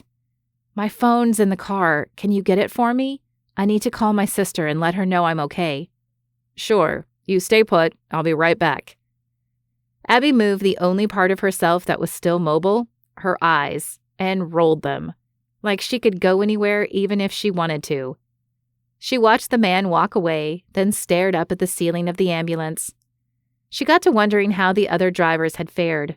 Were any of them seriously hurt? If she needed this much attention for some non-existent injuries, she hoped no one else did too. She said a quick prayer for the other folks just as she heard someone approaching. A police officer hopped inside the ambulance and flashed a badge at her. The officer proceeded to ask some routine questions about what had happened, as well as the extent of her injuries. Abby answered her to the best of her abilities, but she honestly didn't remember much of the accident. She hoped the other drivers had a better recollection. Soon after, the firefighter returned with her phone. He held it up for her to see. Darn. The screen was cracked, and she had a hard time deciphering the new text on the screen. As she debated what to do, she heard a young woman's voice echo inside the ambulance. "Darren? Fancy meeting you here." "Candy? Was that your car near the back? No wonder it looked familiar. Are you hurt?" "Some minor bruising, but I'm fine. I wanted to see how this driver's doing. I was in the car behind theirs. Is he or she going to be okay?" "Funny you should ask about her." The firefighter's face hovered above Abby's as he asked, "Do you feel well enough to see someone?" "I guess so." "Go ahead, Candy, but you might need to sit down afterwards," he cautioned her before stepping away. A woman in her early 30s appeared at Abby's side. Her face was perfectly made up, and she wore small gold hoop earrings to complement a bold statement necklace. Not a strand of hair was out of place. For someone who'd been in a car accident, she looked way too gorgeous and put together. Abby bet she'd even make a neck brace look chic. The woman took one look at Abby, and her jaw went slack. She reached out to touch her face. Her voice wavered as she whispered, "Mandy?" "You have the wrong person. My name's Abby." The woman blinked quickly, her eyes moist with unshed tears. She shook her head and released a heavy breath. I'm sorry. You look so much like my sister, or how I think she would look if... Never mind." She paused. "How are you feeling? I think you got the brunt of the impact from being in the middle of all the cars." "I didn't even know I got hit from the back. I blacked out when the airbag went off. I'm sure I'll be fine. This getup is all a precaution." "I'm so glad you're okay." She gestured over her shoulder. "None of the other drivers were seriously hurt either. They complained about some bruising and soreness, but no broken bones. God had his angels working overtime today. It could have been a lot worse." Abby grunted in agreement. "Is there anything I can do for you? Does your family know you're okay?" "Actually, would you call my sister? My phone's out of commission." "Sure thing." She took a phone out of her jacket pocket and swiped it open. "What's her number?" Abby relayed the information to her. "Thank you. It's Candy, right?" "Yes, and you're very welcome." She dialed Emma's number and waited. "Hi, Emma? I have your sister Abby here. She wants to talk to you." Candy positioned the phone next to Abby's ear. She winced when the sound of her sister's high-pitched cry came over the line. "Em, calm down. I'm okay. More than okay." "I was so worried, Abby. When the call dropped, I started freaking out. I didn't know what to do, so I asked Evan to call his brother. I thought maybe he'd know where you were." Abby couldn't believe her ears. "Emma, you did what?" Why would you reach out to Aiden Spark after I specifically told you I didn't like the guy?" How strange. She thought she felt Candy's hand flinch at the mention of Aiden, or perhaps the phone had slipped from her hand. I know, Emma answered in a regretful tone. "I wasn't thinking straight. I thought since Aiden lives near you, he could find you for me. He said he'd call around to the local hospitals and check." He did? That's surprising. The thought that Aiden still cared enough to help her sister tugged at her heart. Then again, he was more than likely doing the favor for his brother. Emma mumbled something to someone on her end. After a moment, she returned to speak with Abby. "Evan's going to let his brother know you're okay." The firefighter returned to Abby's left side with a clipboard in his hands. He gestured for her to finish the call. "I gotta go, Em. They're taking me to the hospital to have me checked out." "Which hospital, Abby? I can have Evan tell his brother to meet you there." "Emma, how many times do I have to tell you?" She lowered her voice. "I don't want to see or hear from him again. I'll be fine. I need to go. I'll call you when I'm done. Love you." "Love you too, sis." Abby acknowledged Candy's questioning glance with a tight smile. "I'm done. Thanks." "Is everything okay?" Candy raised one perfectly groomed brow. She slipped her phone into her pocket and remarked, "You sounded upset. Something to do with a guy?" I didn't mean to eavesdrop, but I heard you say the name Aiden Spark." Candy glanced at the firefighter before returning her attention to Abby. "We happen to know someone by that name. I was wondering if it might be the same person." Abby eyed the woman for a good 5 seconds. She didn't know anything about Candy other than her name and the fact that she was nosy, but she preferred it this way. Anyone with a connection to a man named Aiden was not a friend of hers. It didn't matter if Candy was referring to her Aiden or not. Not that he would ever be her Aiden. She had more important matters to take care of, namely her health and her car. She'd need a different mode of transportation tomorrow, assuming the doctor would allow her to go into the office. All these factors were more important than a certain professor. She was about to tell Candy this, though not in so many words, when someone approached the ambulance. "Candy," a man called out. "Are you in there?" The firefighter gestured for him to climb inside. "Colin, what are you doing here?" "Darren, hey, Candy called me. If I'd known you were here, I wouldn't have worried so much." Abby's eyes flitted around the small space as she took in the conversation around her. It sounded like these three were all connected in some way. Colin rushed over and greeted Candy with a tight embrace. "There you are. I've been looking all over for you. Are you hurt?" "I'm fine." Candy extracted herself from his arms and smoothed her hair back into place. "You didn't have to come. I only called to tell you I was running late. Who's manning the shop?" "Of course I came. You're more important to me than work. Don't sweat it. Aiden's there." Candy seemed to soften at Colin's words. Abby admitted even she melted a little. Now this was the way to treat a woman. Candy was one lucky girl. Abby diverted her gaze so as not to intrude on the couple's intimate moment. The act was pointless, however, because Candy brought her right into the conversation with her next remark. "Colin, this is Abby. She was in the car in front of me. I'm really glad I bumped into her today." One side of her mouth lifted in a half smile. Not literally, of course. "Hi, Abby. I'm sorry to meet you under these circumstances." The man's voice boomed loudly within the ambulance.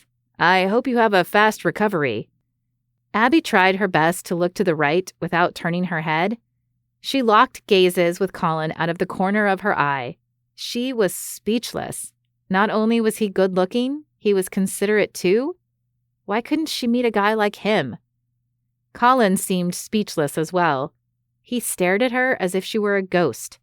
He looked from Abby to Candy, then back again, still in disbelief.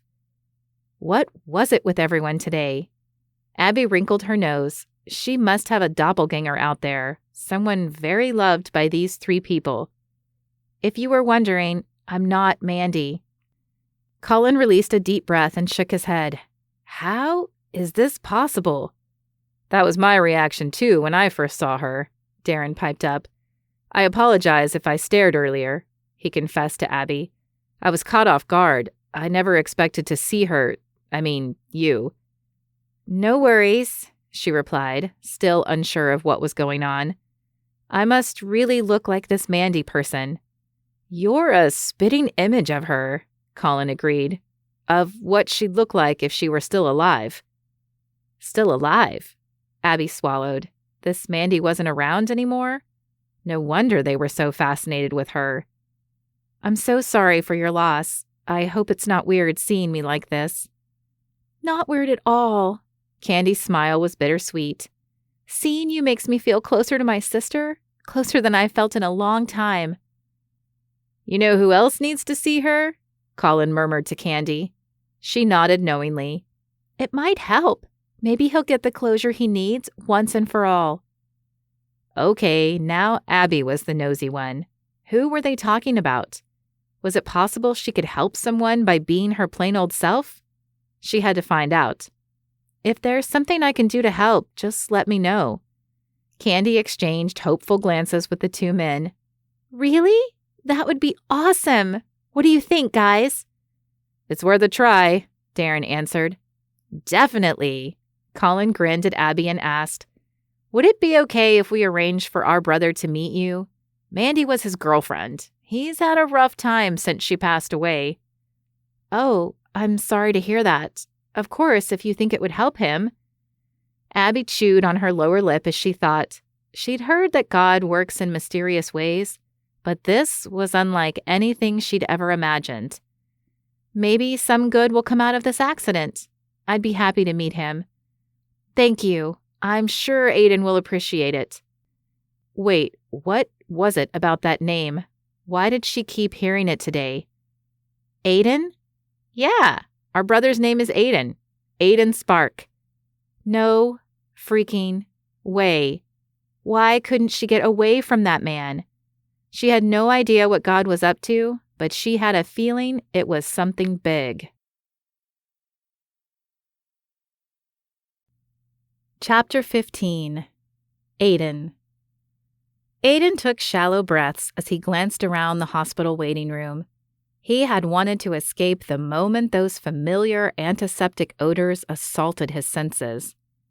The sight of people in scrubs made his stomach turn, bringing him back to the days he'd kept vigil by Mandy's side. Waiting and praying and waiting for God to answer his prayers. Being surrounded by everything he tried to avoid the past decade made his heart race. Cold beads of sweat broke out along his temple as he hunched over in his chair. This was the last place he wanted to be. Why had he agreed to drive Candy over to see Abby? Why did Colin have to do inventory at the store tonight of all nights? Why couldn't he have escaped to the solace of his home? Well, he knew why. It was the niggling feeling in the back of his mind that he couldn't shake ever since Colin and Candy had confronted him about knowing Abby. Call it conviction or curiosity? There did seem to be too many coincidences for it to be random.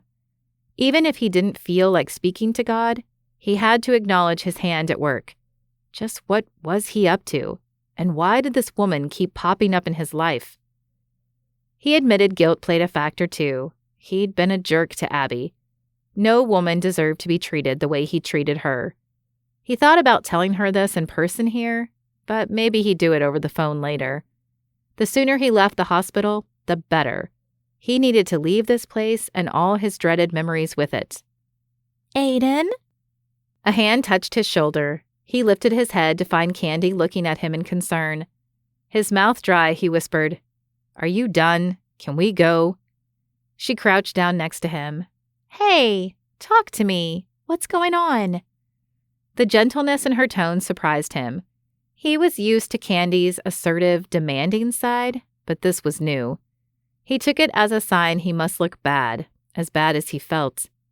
His hands and fingers tingled and grew numb, but he forced them to grip the wooden armrests. He steadied himself as the room began to spin. I hate being here. Understanding registered in her eyes. I know. I don't like it either, but no one's dying today. Abby's fine. All her tests came back clear. She's waiting to be discharged. I told her we'd take her home. She doesn't have anyone who can pick her up. Great. So he would get to apologize to her in person if he survived the wait. It was getting harder to sit still. His stomach churned with each passing second. Eyes squeezed shut, Aiden could only nod. Candy took the seat next to his. Her voice was firm again, and one high-heeled shoe tapped out an impatient rhythm on the tile floor. I appreciate you driving me. I can't believe your brother said I wasn't allowed to take my car anywhere until I got it checked out. Doesn't he know I have places to go? Who does he think I am? Candy's tirade grew muffled as if she'd moved across the room. Aiden opened his eyes to see where she'd gone, but he only saw a haze of colors. The room closed in on him. He opened his mouth to draw in some air, but the heavy sensation crushing his chest made it next to impossible. Was this what it felt like to die?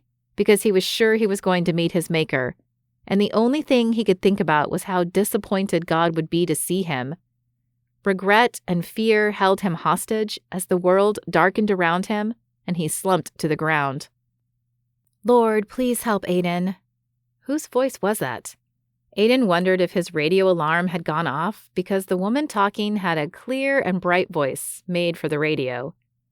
I know you like him a lot more than I do, the voice continued, so I'm asking you to wake him up. Please let him be okay. Aiden stirred slowly in his bed, feeling like he'd finally gotten a full night of sleep. His body seemed rested, but his head was pounding. He raised one hand to his forehead and came upon a lump. What had happened? Hey, you're awake, the woman exclaimed. Thank God. It's a nasty bump, but the rest of your face is still good. Was she about to say gorgeous? Aiden opened his eyes and came face to face with a gorgeous vision in her own right. Abby looked the way he remembered, minus the piece of spinach between her teeth. His gaze drifted to the white sterile wall behind her, jump-starting his memories. That's right, he'd blacked out in the waiting room. He propped himself up on one of his elbows and realized he was now lying on a hospital bed. Grimacing, he muttered, This is embarrassing. She leaned back, suddenly startled. The doctor said you had a panic attack. Candy's on the phone with your brother Colin? She glanced over her shoulder into the hall, then back at him. How are you feeling? Okay, better. He sat up and ran one hand down his face. It felt strange to be having a normal conversation with Abby after how their last exchange had gone down. How was she so calm and nice? He wouldn't have blamed her if she never spoke to him again. How are you? I mean, with the accident. I'm fine. I'm just thankful to be alive. Getting punched with an airbag really helps knock some sense into you about what's important in life. She squinted as she looked at him. Sorry if it looks like I'm staring. I can't see without my glasses. They broke during the crash. Aiden noticed some slight bruising around the bridge of her nose. That must have hurt. Yeah, but I'd rather it be my glasses than my nose. She shifted nervously on her feet. Well, I guess it wouldn't matter either way. That's why I'm in the line of work I'm in. I have a face fit for radio. The chuckle she added didn't fool him. Aiden sensed she wasn't comfortable in her own skin, which was odd considering how beautiful she was. I think you have a beautiful voice and face. Ha! She scoffed. She looked at him cautiously. Is that your way of apologizing? No, what? It's the truth. I mean, yes, I do want to apologize, but I didn't say it as an apology. Abby shook her head. Forget I brought it up. I don't care about what happened between us. Arguing seems so pointless and petty now. Being in the crash today made me realize how short and precious life is. We shouldn't waste our time dwelling on the past.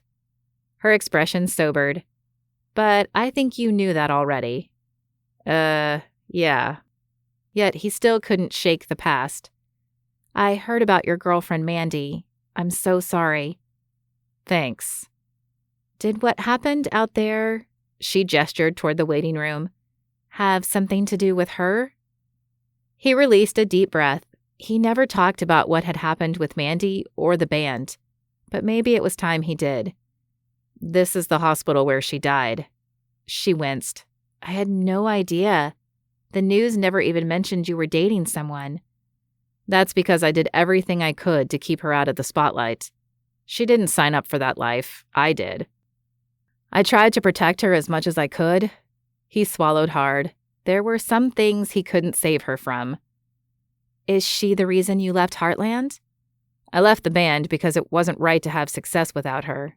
I didn't deserve it. You decided to punish yourself for her illness? He met her gaze. Don't you get it? I must have done something wrong. Mandy didn't deserve to get sick and die. She wasn't the one who went after record contracts and fame.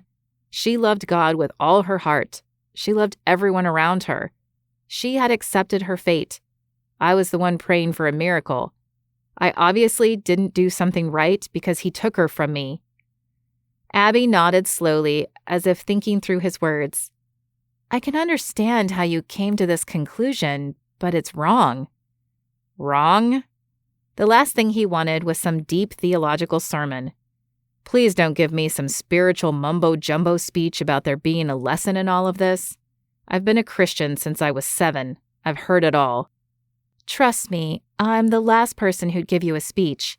I've only known God for a year, so I'm still learning. But the one thing I'm sure of is that God loves us. Only a loving God would die for sinful people like us. 'Cause that's what it's all about, isn't it? Him making things right so we can have a relationship with him?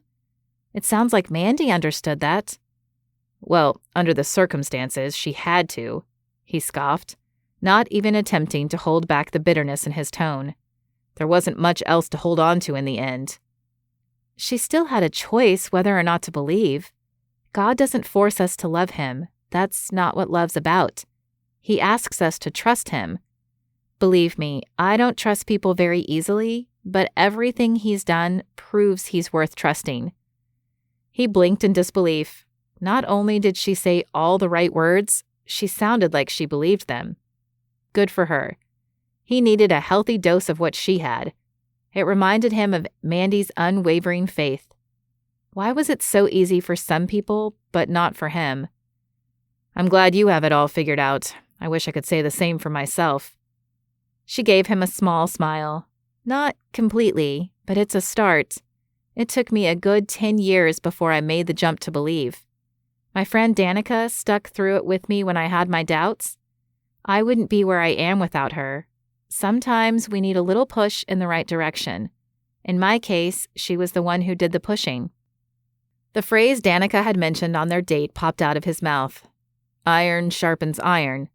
Yes, exactly. Abby's face brightened. Danica says that all the time. He laughed wryly. I bet she does.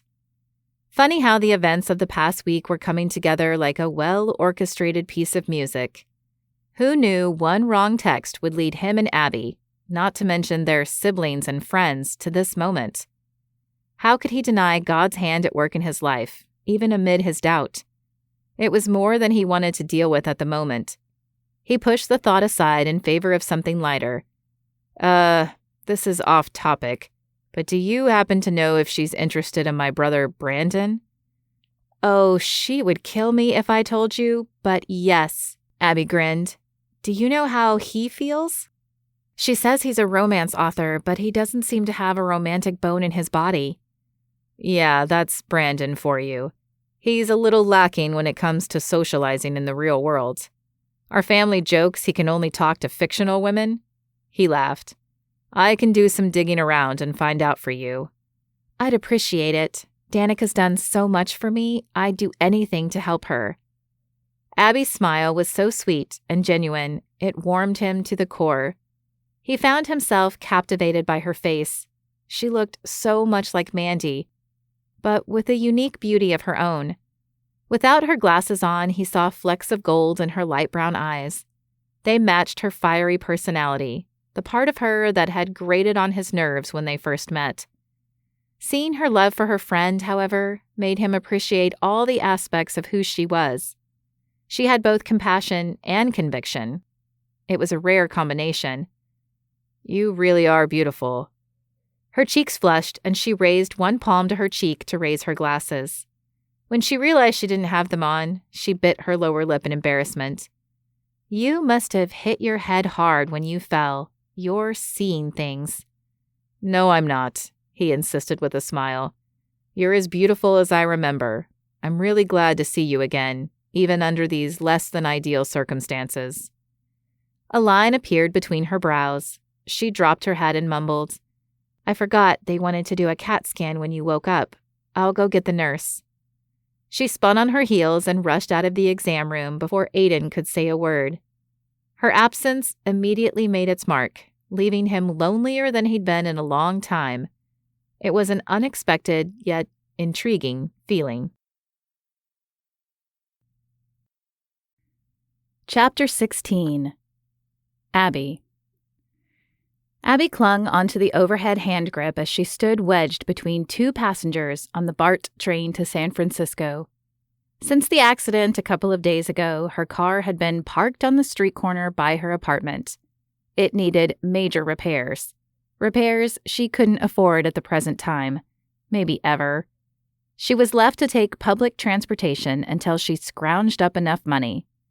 While she was thankful to be alive, the daily commute to and from work left her with sore feet and a grumpy attitude. Her only consolation? Listening to music on her phone. She adjusted her earbuds and turned up the volume. A soft guitar intro signaled the beginning of a ballad from Heartland's Greatest Hits album. Soon after, a male tenor began singing about love and heartbreak. How appropriate.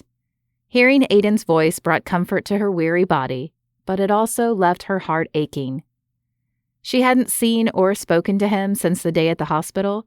She hadn't even said a proper goodbye, choosing to call an Uber after she left him in the exam room. It was her way of protecting herself. She didn't want to fall for a man who was in love with another woman, because all Aiden saw when he looked at her was his old girlfriend. Why else would he have called her beautiful? She couldn't compete with Mandy. The woman sounded like a saint. Even on her best days, when she kept her mouth shut, she still thought things that were less than gracious. But that's why she loved God, because he accepted her with all her flaws. Plus, she didn't want to compete with anyone else for a man's attention, not even for a man like Aiden Spark. She'd already had a soft spot for him in her heart, even before she knew about his sad past. She now needed to guard her heart more than ever, lock that baby up, and throw away the key. Abby tried not to dwell on the memory of Aiden's sweet smile as she sat down at her desk 40 minutes later. She kicked off her sneakers and began prepping her notes for the day's show. She scrolled through several paparazzi sites for the latest celebrity news, trying her best to decipher which information was true and which was false. Some of the allegations were incredulous. All were demeaning. She hated to admit it, but Aiden had a point. It might be interesting and fun to talk about these rumors on the air, but nothing good came from them. God had given her such an amazing platform. She needed to find better ways to use it.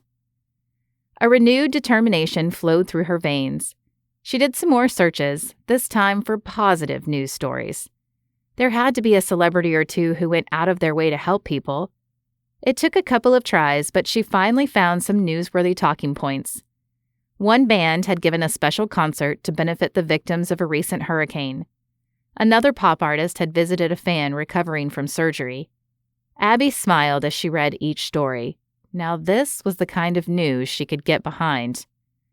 "What are you so happy about?"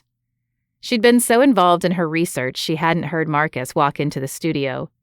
The confused look on his face made her laugh.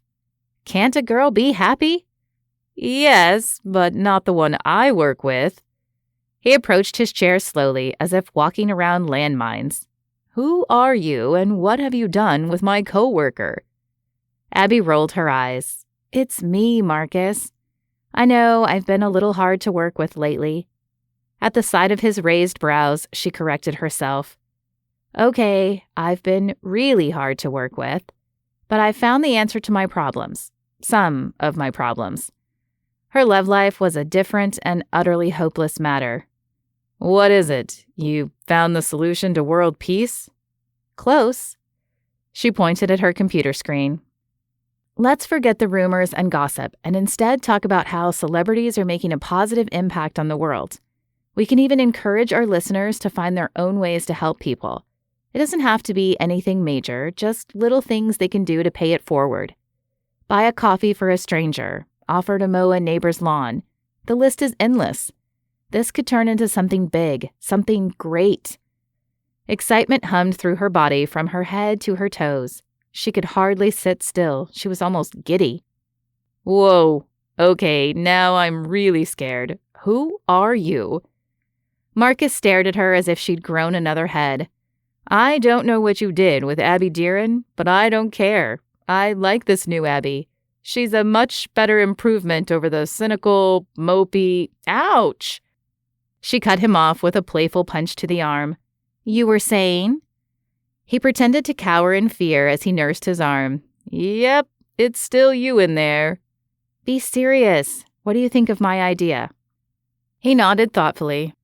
It's different, but good. I think it'll work well, especially with the holidays coming up. It's a good time to get people thinking about helping others.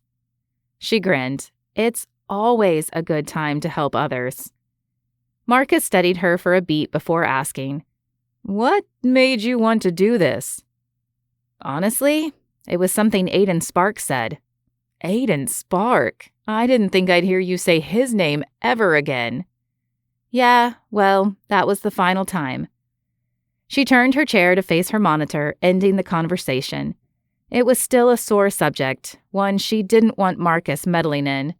Enough chit-chat, we're on the air in 20. 4 hours later, the phones in the studio were still ringing off the hook. Their producer gave them 2 thumbs up through the glass partition, along with a big smile. The response to the Play It Forward campaign, as she and Marcus had come to call it, was a huge hit with their listeners. For every 10th caller who shared a story of how they helped someone, they were given the chance to request a song. The station also shared the request on social media and tagged the song's artist and asked them to pay it forward as well. The campaign was already a trending topic, making it a win-win for everyone involved. Abby was in awe that a single idea had sparked an entire movement.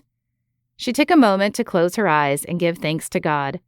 Despite all of her imperfections, He was still using her. It was a humbling thought. Hey, we've got the next winner on the line. Do you want to take it? She opened her eyes at Marcus's prompting. Sure, she answered him as she pressed the button to take the call. Hi there, Abby here. Guess what? You're caller 10. A breathless female voice shrieked in excitement. I am? I can't believe it! Yes, you are. Why don't you tell us your name and your story? I'm Bria. I've been helping a friend who's blind by recording myself reading her favorite author's books to her. I read them chapter by chapter and upload the videos to YouTube.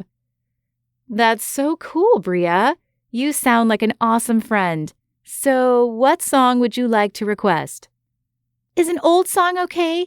There's a band I loved back in the day. They're not together anymore, but I sometimes hear you guys play their songs. Sure, go for it. It's Heartland, See You Again. I love the lead singer's voice. Is there any way you can tag Aiden Spark or the band? I don't even know if they have any social media accounts. Abby gulped. The mere mention of Aiden's name made her heart race. I don't know, but I'll check. I'm a big fan of his too. In more ways than one, she hated to admit. Thanks for calling in, Bria, and playing it forward. Listen for your request, coming up next. She switched off her mic and queued up the next song. When she glanced up from her computer, she saw Marcus looking at her curiously. A little too curiously. Yes, I know you want to say something, so say it. He shrugged. I was wondering how you plan on getting in touch with Aiden Spark. I'm pretty sure he doesn't have any online presence aside from his mysterious faculty profile. He's got to have something. Everyone has a virtual footprint. I'll try Twitter or Instagram. Or maybe MySpace. Okay, but what if he doesn't exist online? How are you going to let him know about the campaign then? I'll worry about it when we get to that point. She narrowed her eyes. If we get to that point. He wiped the grin off his face and ducked his head. Abby rolled her eyes. What was Marcus trying to imply? If she didn't find him online, she'd have to reach out to him personally? That was not going to happen. Right? Wrong. Half an hour and a dozen web searches later, she had no leads whatsoever. Aiden Spark was nowhere to be found online. How he'd managed to stay off social media was nothing short of a miracle, especially for a celebrity.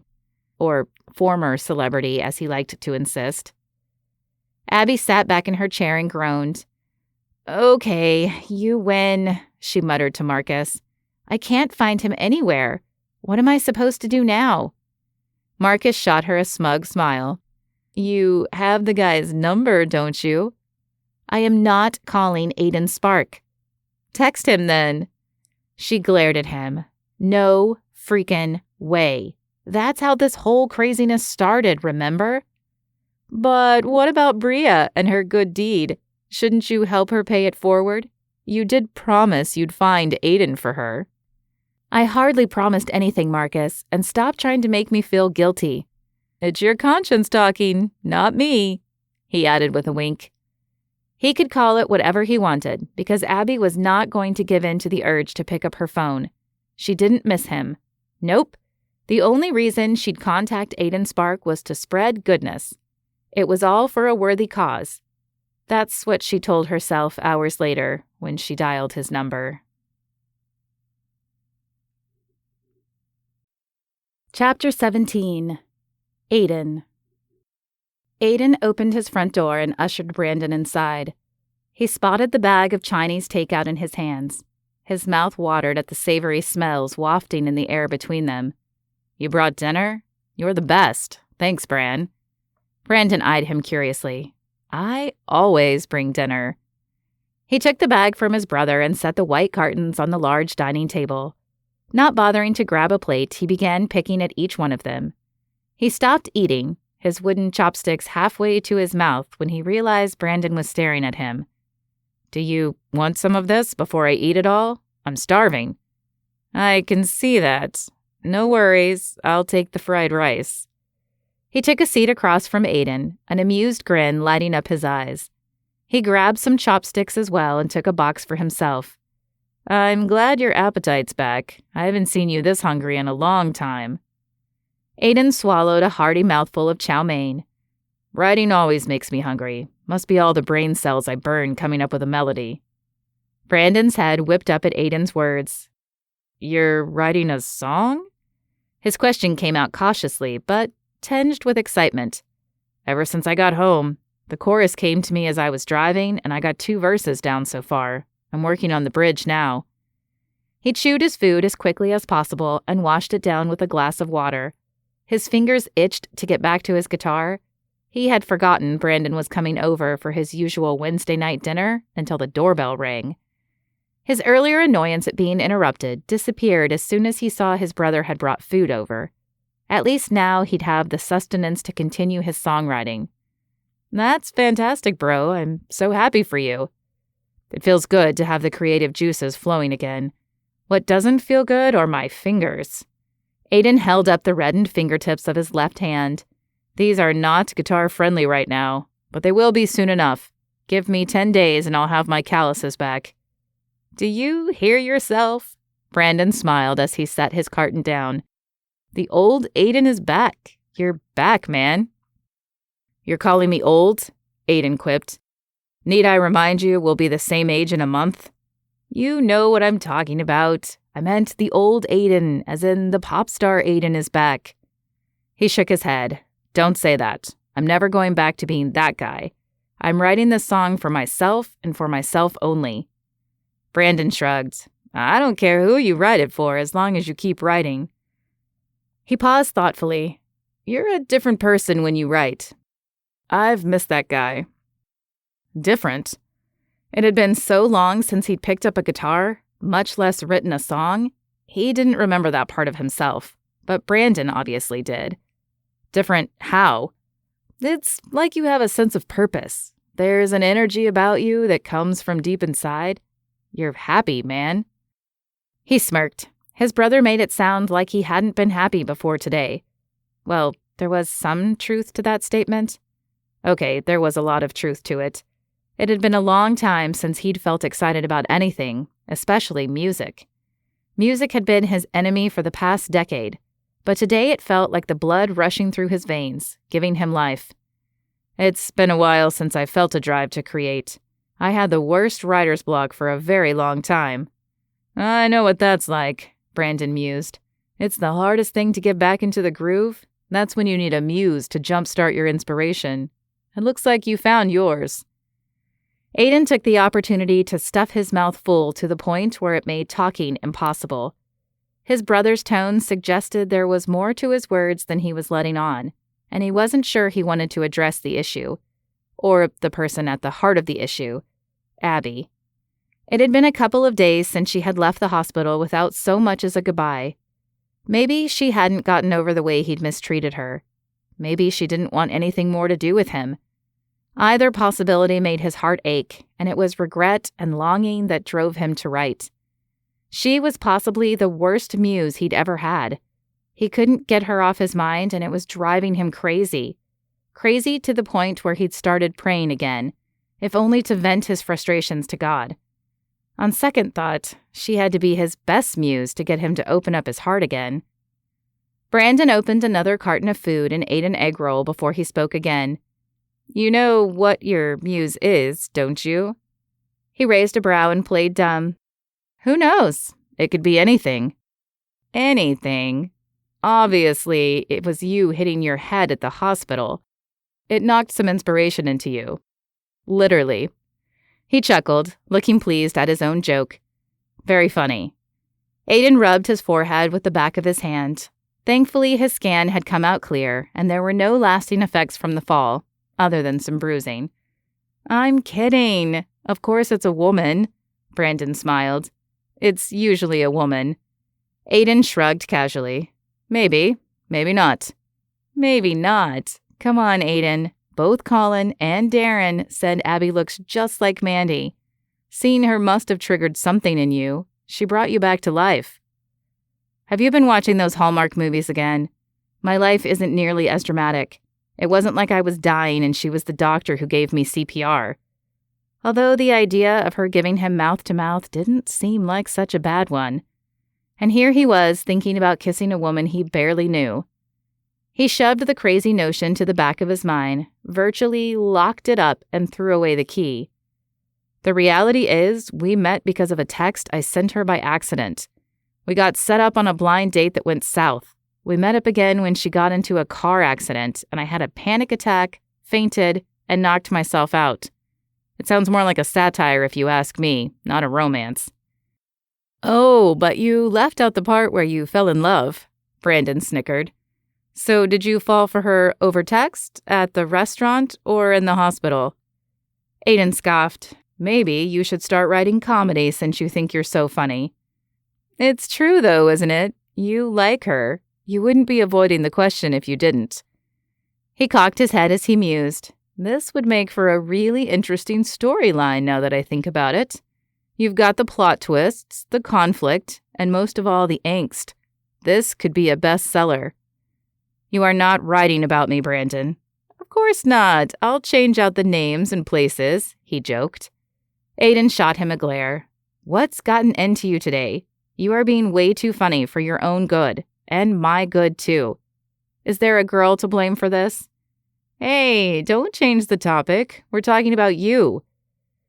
Brandon sounded nonchalant, but the way his brother's cheeks reddened told Aiden he'd hit a nerve. So there was a woman in the picture? "Is it Danica?" "What? No way. Danica's a friend. A good friend, but nothing more. I'm working on setting her up with Darren." "Oh yeah? You might want to make it clear to her then. I'm pretty sure she's interested in you." "Why in the world would you think that?" "From the way she talked about you when we were on our date. Abby also confirmed it. But you have to promise not to tell Danica that's how you know." "You're trying to protect Abby now?" "I knew it. You do like her. So when are you going to ask her out again? Aiden wiped his mouth and stuffed the napkin and his pair of chopsticks inside the now empty takeout container. He set it on the table and leaned back in his chair. I'm not. Why not? She obviously doesn't want anything to do with me. She ran from the hospital room like she was escaping the plague. I'm not going to ask her out so she can reject me again. He could only take so much heartbreak. Not that he was truly heartbroken over Abby, but she reminded him so much of Mandy, he couldn't help feeling invested in their relationship, as non-existent as it was. If she was interested, she wouldn't have left. She didn't even care if I had a head injury or not. She did ask how you're doing. What? When? Colin said Candy got Abby's number before she left the hospital. They've been texting each other ever since. She asked how your scan went. Aiden wasn't sure which idea he was more curious about. His brother and his old girlfriend's sister being an item, or Abby showing concerns for him. On second thought, it was definitely the latter. Oh yeah? Oh yeah, Brandon repeated, with much more conviction. You should give her a call, see how she's doing after her accident. I don't know. Or at least text her. He quirked a brow. That's how this whole mess began, remember? But it would make for an even cooler climax to the story than the one I was thinking of writing. He dug his phone out of his jacket pocket and began typing. I need to take some notes so I don't forget. You're serious about making this into a book? As serious as I am about seeing you happy. If you don't want to write your own happy ending, I will. He muttered to himself as he typed. Reconcile with text message. Ring! Aiden traded curious looks with Brandon before reaching for his phone, which sat on the far end of the table. The screen lit up, and the sender's name, DJ, immediately caught his eye. No way. It can't be. What? Who is it? He held his phone up. Did Brandon or Candy put Abby up to this? Was this your idea? Brandon's jaw dropped. It wasn't me, bro. I promise. I couldn't have planned it better if I'd tried. He quickly dropped his gaze and began typing furiously. This is fantastic. Fantastic it was not. If anything, it was freaky. What was he supposed to do now? Aiden, answer it before she hangs up. He gestured toward the hall to indicate he'd take the call in private. When he reached his bedroom, he closed the door. Swallowing hard, he swiped the screen to the left and answered, not knowing what to expect. Any hesitations he'd had about taking the call disappeared, though, as soon as he heard Abby's lovely voice. Chapter 18. Abby. Abby, he greeted her in an upbeat tone. What a pleasant surprise. Abby needed to get a grip. Aiden's voice had started a flurry of butterflies in her stomach as soon as he'd answered the phone. She fell back onto her bed and stared at the ceiling. Her posture reminded her too much of her younger self, the teenager who stared longingly at Aiden Sparks' poster on her bedroom wall. She pushed away those memories and sat up. She was an adult now with a job to do. Do you have a minute to talk? It won't take long. Of course. Aiden paused. How are you? I'm fine. You? Good, thanks. Great. She began, trying to sound enthusiastic, but professional. So, I'm calling for business purposes. My co-host and I started a campaign on the air today called Play It Forward. She proceeded to fill him in on the details, starting with the phone calls they'd received that day and ending with Bria's nomination of him. Aiden paused for a beat as if he were taking all the information in. Wow, I'm surprised someone thought of me after all these years. I think more people would if they could find you online. I tried to tag you on social media, but you are nowhere to be found. That's why I had to call you. He chuckled. You make calling me sound like a bad thing. I hope it's not. I'm really happy you did. Was he flirting or just being friendly? His tone made her wonder. Well, texting you would have been worse. We both know how much trouble that's caused us. She decided to get to the point of her call. Anyhow, can we count on you to play it forward? Sure thing. I'd be honored to get involved. I bet you'll be able to make a huge impact with all these artists supporting you." Right? His positive reaction boosted her confidence.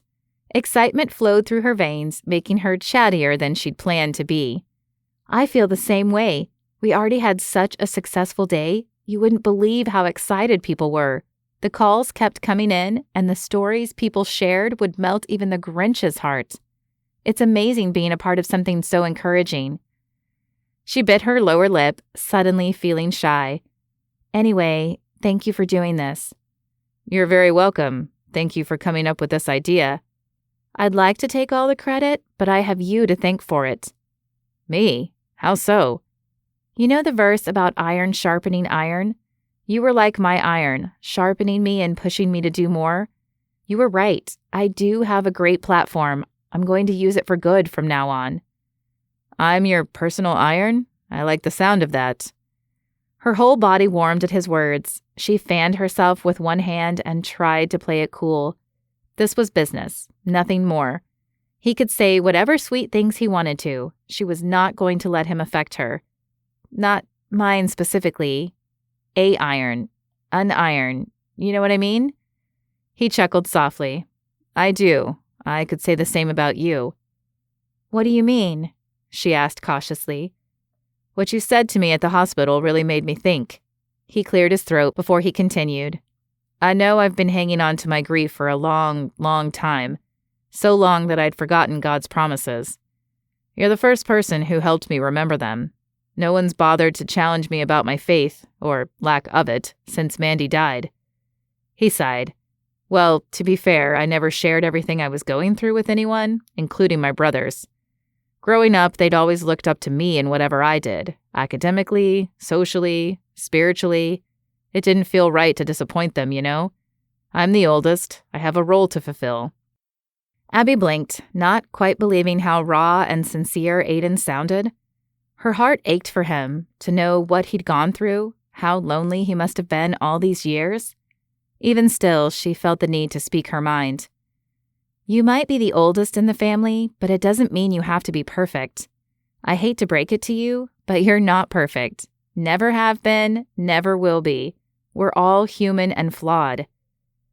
There was a time when I tried to have it all together. I wanted to be the best sister I could be to my younger sister, to protect her and keep her from getting hurt. But there were too many variables out of my control. Our dad leaving was one of them. Then I fell for the wrong guys and became the bitter person who was not fun to be around. I know all about being flawed." She sucked in a breath as she realized how much she'd revealed to Aiden. What was it about this guy that made her act like a bumbling fool? Perhaps it was better this way. Now he'd see her for who she was, everything that Mandy wasn't. No one's perfect. That's why we need God. You don't have to deal with everything on your own. I don't think your brothers would want that for you. I imagine Mandy wouldn't have either." "You're right. Thanks for reminding me." He blew out a long breath. "You know, it's nice to be able to talk to you. I feel like I can talk to you about anything. It's strange since we barely know each other." "Yeah, well, maybe it's because we've struggled with some of the same things," she answered as nonchalantly as possible. "Yeah, maybe. You know, I haven't felt this way since Mandy was alive. It almost feels like I'm talking to her." "Aiden, no." This was exactly what Abby was afraid of. "I'm not Mandy. I could never be. It sounds like she had some really big shoes to fill." "No, she had the smallest feet. She wore a size 6. She still fit into her favorite sneakers from 7th grade when she was in high school." Abby looked down at her large feet encased in a pair of fuzzy slippers. They reflected how she felt, faded, worn out, and blue. If her life were a fairy tale, she'd play the role of Cinderella. If only there was a chivalrous man like the prince searching for her. It didn't matter, though, when her feet would never fit the dainty shoes of a princess. "Yeah, that wouldn't work. Mine are a size 9. I inherited these bad boys from my dad, along with my big mouth." He chuckled softly. When he spoke again, his tone was nostalgic.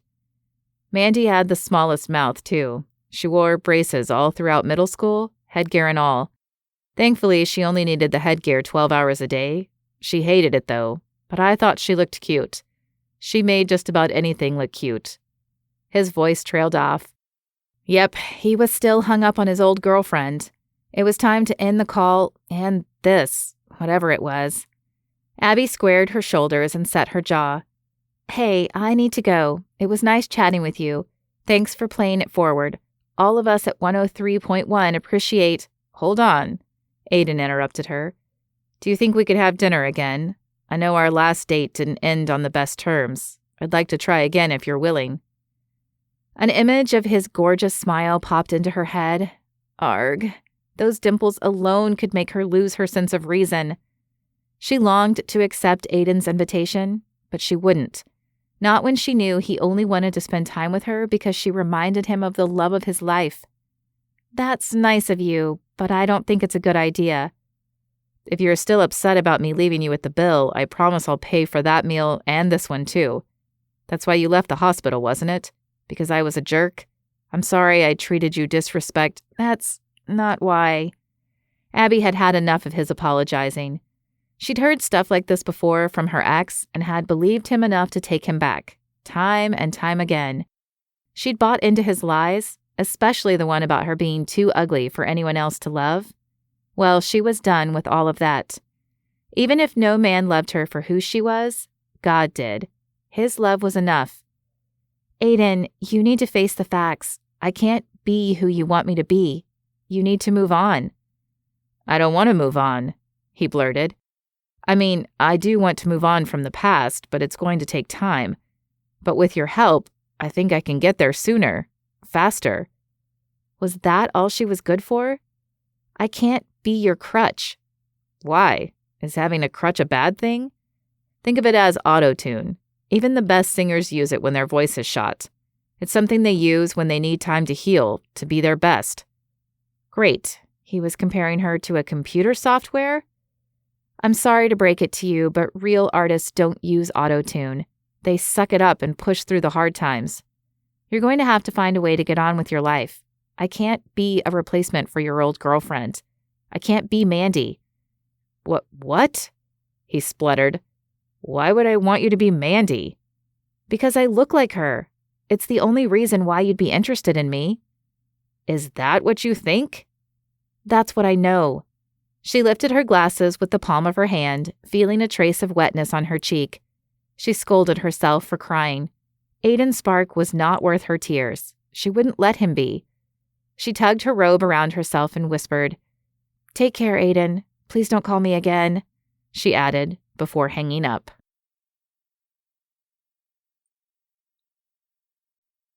Chapter 19. Aiden. Aiden slumped onto the carpet, his hand still clutching his phone. So much for trying to make things right with Abby. They'd been having a great conversation and getting along so well. She'd even divulged some personal information about her past to him. If that didn't show she trusted him, he didn't know what did. Why had she shut him out again? His gaze landed on the photo sitting on his bedside table. He put his phone down and picked up the frame. He ran his finger over the glass, tracing the outline of her face. Was what Abby said true? Did he only enjoy her company because she reminded him of his first love? He had to admit that fact didn't hurt, but so much about Abby didn't resemble Mandy. For starters, there was her voice. It was much louder and livelier, especially when their conversations got heated. There was also her temperament. Abby knew how to push his buttons like no one else did. She also spoke the truth to him when others wouldn't dare. Truth that made him reevaluate the way he'd been living and the lies he'd been believing, such as the one about his past, that he'd never be able to move on from it. But he no longer believed that. The trajectory of his life had changed when he met Abby, so much so that he felt at peace doing something he never thought he'd do. He kissed Mandy's photo, then tucked it away safely in a drawer. He was ready to start living. And loving, again. A knock on the door paused his pondering. Aiden checked his watch and realized he'd been holed up in his room for a good 20 minutes. He called out for his brother to come in. The door cracked open, letting in light from the hallway. Brandon stuck his head in and gave him a curious look. Is everything okay? What happened with Abby? Aiden sighed. The better question is, what didn't? She doesn't want anything to do with me, Bran. She told me to never call her again. He laughed wryly, which is a funny request considering she's the one who keeps calling me. His brother opened the door all the way and entered. So she called to tell you that? No, she called about work. Aiden gave him a quick rundown of Abby's call. So is everything okay? Not really, but I can't do anything about it. Brandon strode to the edge of the bed, taking slow but deliberate steps, like the question he posed next. That's it? What do you mean? Yes, that's it. She told me she thinks I'm only interested in her because she looks like Mandy. What am I supposed to say to that? Well, is it true? Of course not. He rose and began pacing, making a path from his bed to the door and back again. Running his hands through his hair, he tried to release his frustration. I like who she is and how she's not afraid to speak her mind. She makes me think about things I haven't wanted to think about in a long, long time. About Mandy? He stopped and faced his brother. No, about God. Brandon's brows lifted. Oh, I wasn't expecting that. Pushing out a crooked smile, Aiden remarked, To be honest, me either. So, Brandon stuck his hands in the pockets of his shorts and rocked on his heels. Do you care to share what I've been thinking about? Yeah, only if you want to, he added casually. Aiden copied his brother's tone and answered, Not really. You don't? Okay, it's cool. I'm joking, Bran. Wow, and I thought we only had one actor in the family. He paused. Wait, I take that back. You've been acting long before Evan ever did. Even in the dim room, Aiden glimpsed sadness in his brother's eyes. What are you talking about? You've been putting on an act ever since Mandy died, trying to be strong and in control, never asking for help from anyone. But the truth is you haven't been okay. Seeing you tonight, back to who you used to be, confirms it.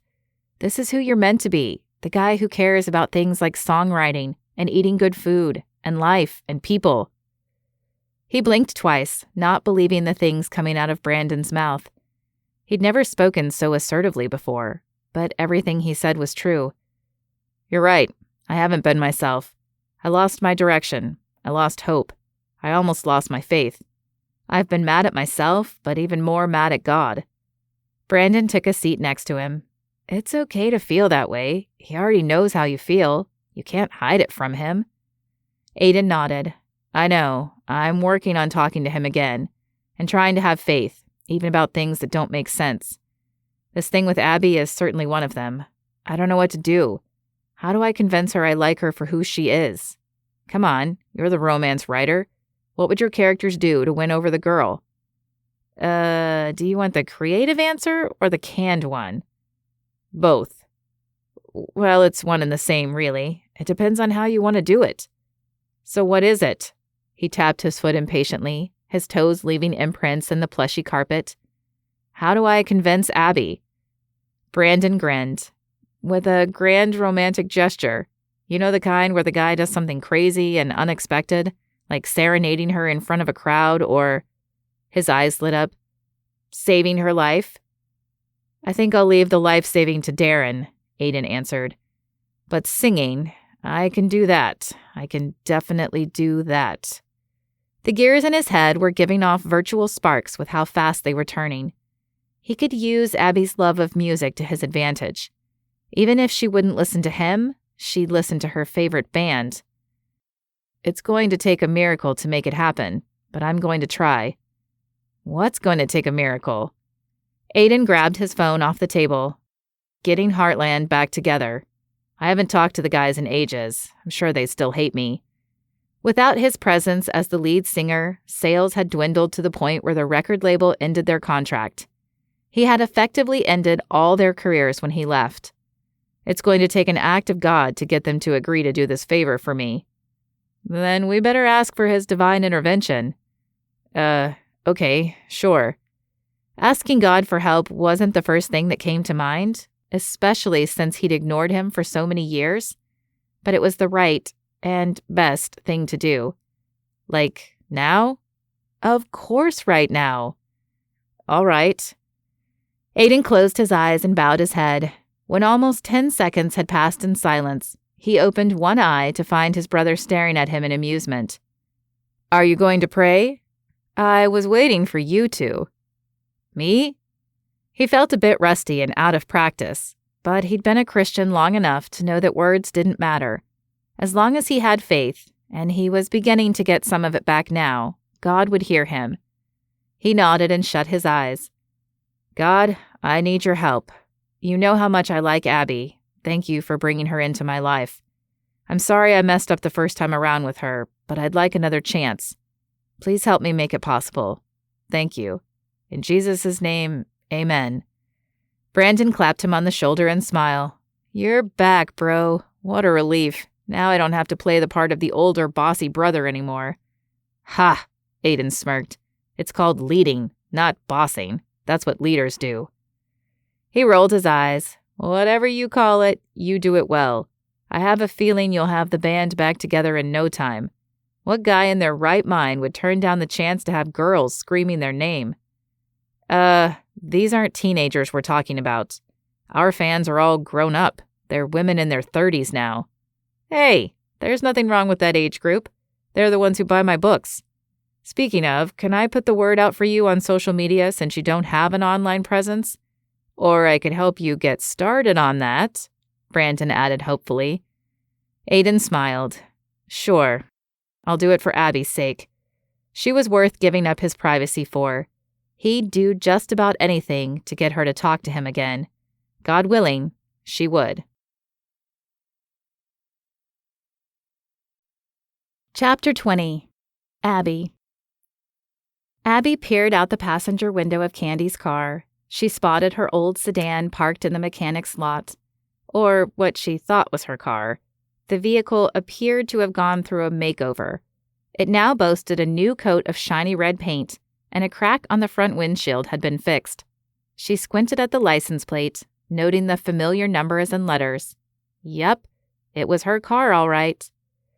"I take it from the way your mouth's hanging open that you approve," Candy piped up next to her in the driver's seat. "Your car almost looks like new." Swallowing her shock, Abby nodded. Almost 2 months had passed since the car accident, and if anyone had told her then how much she'd appreciate getting her car wrecked, she would have thought they were crazy. But hindsight was 20/20. In the weeks since, she'd made a new friend. Candy was like the older sister she never had. A bit headstrong, but with good intentions.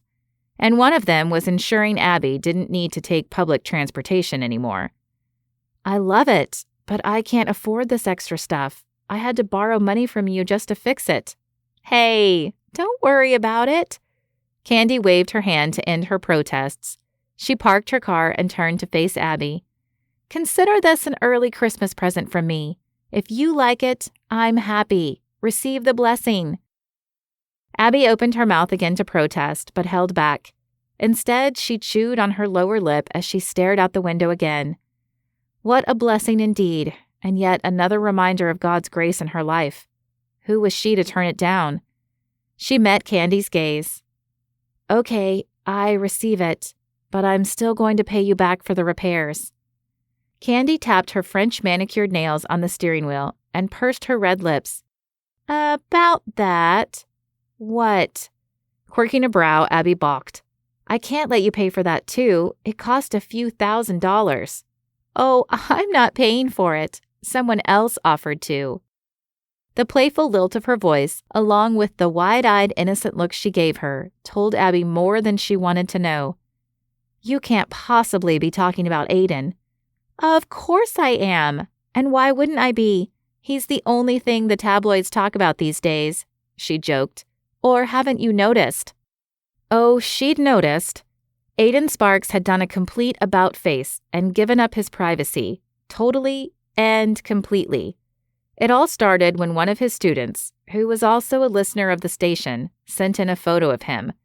Not a photo taken in secret, but a selfie taken by the professor himself, with his class in the background. Soon after, Marcus informed her Aiden was now on social media. Everywhere. News about him spread quickly after that as the paparazzi started showing up at the college and his home. She saw the headlines and photos whenever she stood in line at the grocery store or opened up the celebrity news sites. Headlines such as, "Former Heartland Hottie Back in the Spotlight," and "Meet America's Hottest Professor." There were also the obviously faked ones. "Aiden Sparks reunites with old flame," and "Aiden Sparks spotted with new love." Abby only knew the latter were false because Candy gave her lengthy updates on Aiden whenever possible. He was keeping his distance like she told him to. "He doesn't need to do anything for me," Abby insisted. "It's my problem to deal with." "He's not doing this out of obligation, Abby.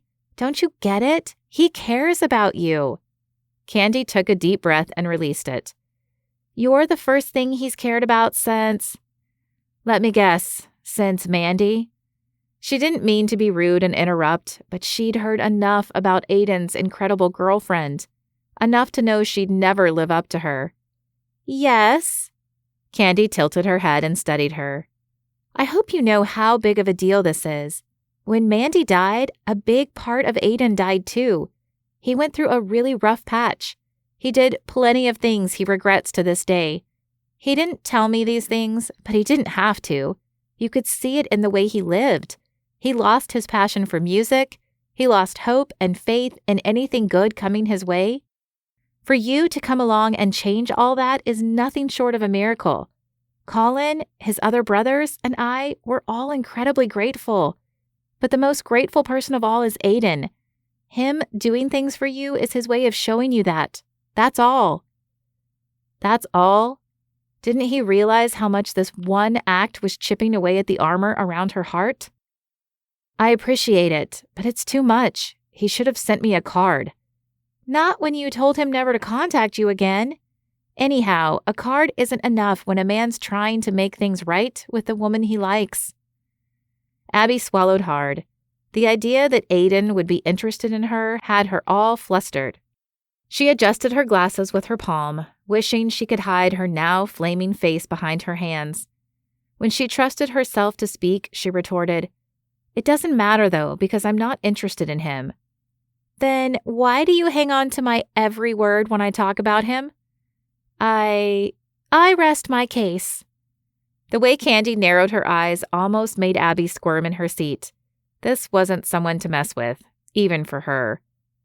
"There's a problem, though." "What? Tell me what it is, and I'll make it go away." Abby had to laugh. Was this how an older sibling spoke to a younger one? Apparently so. "Thanks for offering, but even you can't do anything about this. The only reason Aiden wants my attention is because of who I remind him of." Candy chuckled, softly at first, then loudly. "Is that what you think? Because you are nothing like my sister." "Believe me, I know. I've heard what an amazing person she was. But it doesn't do away with the fact that I look like her." "Oh, you may look alike, but when you open your mouth, all bets are off. My sister was the sweetest, most soft-spoken person there was. If you needed a real-life example of meekness, she was it. You, on the other hand," she pointed at herself, "you're like me.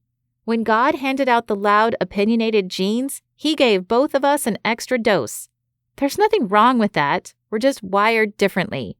Which is how I know that when Aiden sees you, most definitely when he hears you, he hears Abby, and he likes you for who you are. He really does." She didn't know whether to be offended or happy. Okay, she was happy, according to the flutters in her stomach. Was Candy right? Did Aiden like her for her? Even if what you're saying is true, the thing is we hardly know each other. What if he gets to know me, all my baggage and hang-ups, and decides it's too much? I've been rejected before. I don't want to go through that again. She crossed her arms over her chest. It's not worth it. No guy is worth getting your heart trampled on. Not even America's hottest professor, she added with a smirk. "Hey," Candy placed a hand on Abby's arm. "I'm sorry you got hurt before, but Aiden is as faithful as they come. He stood by my sister through her darkest days. He won't abandon you when things get tough. If anything, I'm more worried about him and what would happen if you ended up breaking his heart. So don't do that, you hear? Ha! She break Aiden Sparks' heart? That would be the day. Abby wanted to say something sarcastic in response, but the glint in Candy's eyes stopped her. The woman was serious. Abby held up both hands in surrender. I hear you loud and clear. Great! A pleased smile softened Candy's features. You won't refuse then when I tell you that Aiden needs you to MC a concert he's putting together? Say what? A concert? When and where? November 10th at the Masonic in SF. Abby's jaw dropped. In 5 days? Why haven't I heard anything about this? It all came together this past week. Aiden's planning to make an announcement on social media tomorrow. He's certain the tickets will sell out. All the recent publicity he's been getting should help. For sure. But why the sudden interest in putting together a concert? And with returning to the spotlight, I thought he wanted to put all that celebrity stuff behind him. This makes no sense. Abby, this is his way of playing it forward like you asked him to. The concert is for charity to raise money for pediatric cancer research. He knew for it to be successful, he had to attach his name to it. Abby finished for her. Hot tears pricked her eyes as all the pieces of the equation fell into place. She was beginning to understand Aiden's intentions and how grand they were, and selfless. He was willing to give up his life of privacy and use his celebrity status for good, like she had suggested when she'd accused him of being uncaring. He had listened to her big mouth and followed through. Tears began to cascade down her face. She swiped at them, trying to prevent a full-on blubbering session. Oh, she was such a softie. She couldn't help it, though. The thought of a man, an influential, smart, and hot man, doing something so sweet and amazing turned her insides into mush. I can't believe he did all this, she managed to get out in between her sobs. Believe it. He's like a new person because of you. Well, mostly because of you. I'd like to take some of the credit, too, for all the times I prayed for him over the years. Abby shook her head. The real credit goes to God. Candy smiled. I know. I was kidding. She took a shaky breath, not knowing whether to laugh or cry. I'm such a mess. I'm happy. Really, I am. I'm just blown away by all of this. I'm happy too, and relieved. I can finally stop worrying about Aiden. I know he'll be in good hands with you. Those kind words started her bawling again. She took the tissue Candy handed her and blew her nose. The loud honking sound that came out made them both laugh. Are you sure about that? Yes, I'm sure. Abby nodded. For the first time in a long time, she felt certain too. Certain there were too many coincidences for her to not believe God's hand was in this, and certain Aiden was worth taking a chance on. Now, if there was some way for her to tell him that. Chapter 21. Aiden. Aiden took a deep breath as he walked into the brightly lit dressing room of the Masonic. Memories flooded his mind of himself standing in this very place years ago as he and his bandmates waited to go on stage. Today, however, he was alone, at least for the time being. He'd arrived extra early to make sure everything was in place for the evening's concert. A concert that was nothing short of miraculous, considering how quickly he'd put it together. He'd expected to wait until the new year to secure a venue, but somehow, by God's grace, he'd managed to book this one when another artist canceled 2 days ago. Moreover, the tickets had sold out within 3 hours, all thanks to fans tweeting and retweeting about it. He had to admit he had some of the best fans around, loyal ones who liked and followed him on social media the very day he set up his accounts. The support they gave him was overwhelming and humbling at the same time. Even still, there was one person he longed to hear from who had yet to contact him. He'd given up his private life in hopes of hearing from Abby. He now had paparazzi showing up at the college and trying to sneak into his lectures. Thankfully, the administrators didn't mind the attention.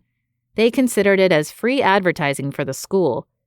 His students were also understanding and even proud of his new ridiculous title as America's hottest professor. Several asked to take pictures with him for their older relatives and also brought in old Heartland CDs for him to sign. He was sure the novelty would wear off in time, but for the moment, he was enjoying his celebrity status. Most of all, he was using it for good, as Abby had asked him to. Abby.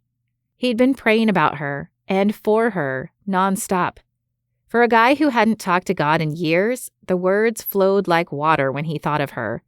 He wanted the Lord's blessing to pursue her, but more so to not mess things up more than he had already. The fact she had agreed to MC the concert was a good sign.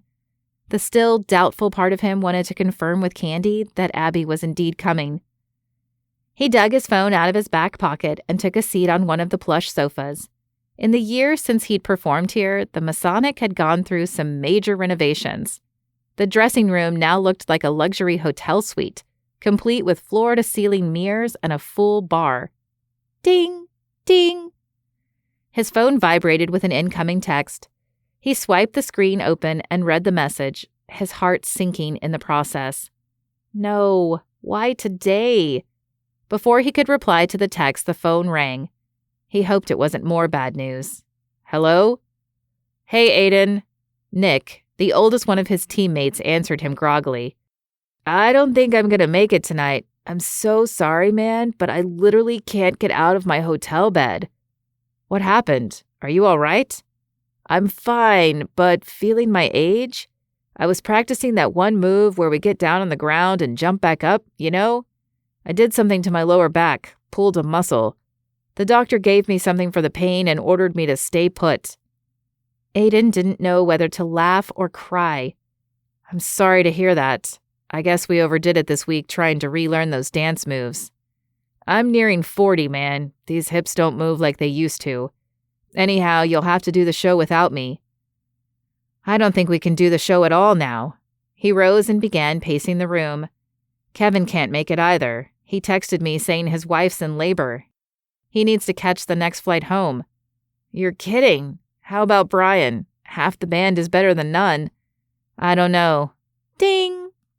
An incoming text cut him off. As he suspected, it was from Brian. I can't make it. Accidentally had a milkshake at lunch. Stuck in the bathroom. Sorry. How did one drink a milkshake by accident? I was right. Brian texted to say he's not coming either. Something to do with lactose intolerance. Nick scoffed. More like stage fright. He always hated performing. Either way, there's only me left. He shook his head in disbelief. This is not how I imagined today going.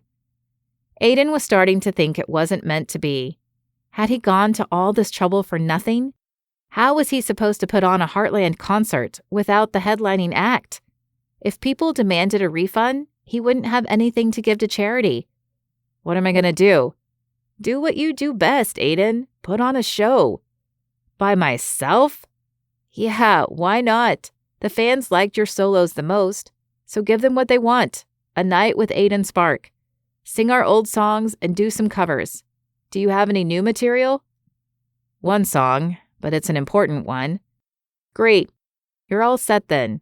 All you need to do is sing your heart out. He'd be doing that in more ways than one.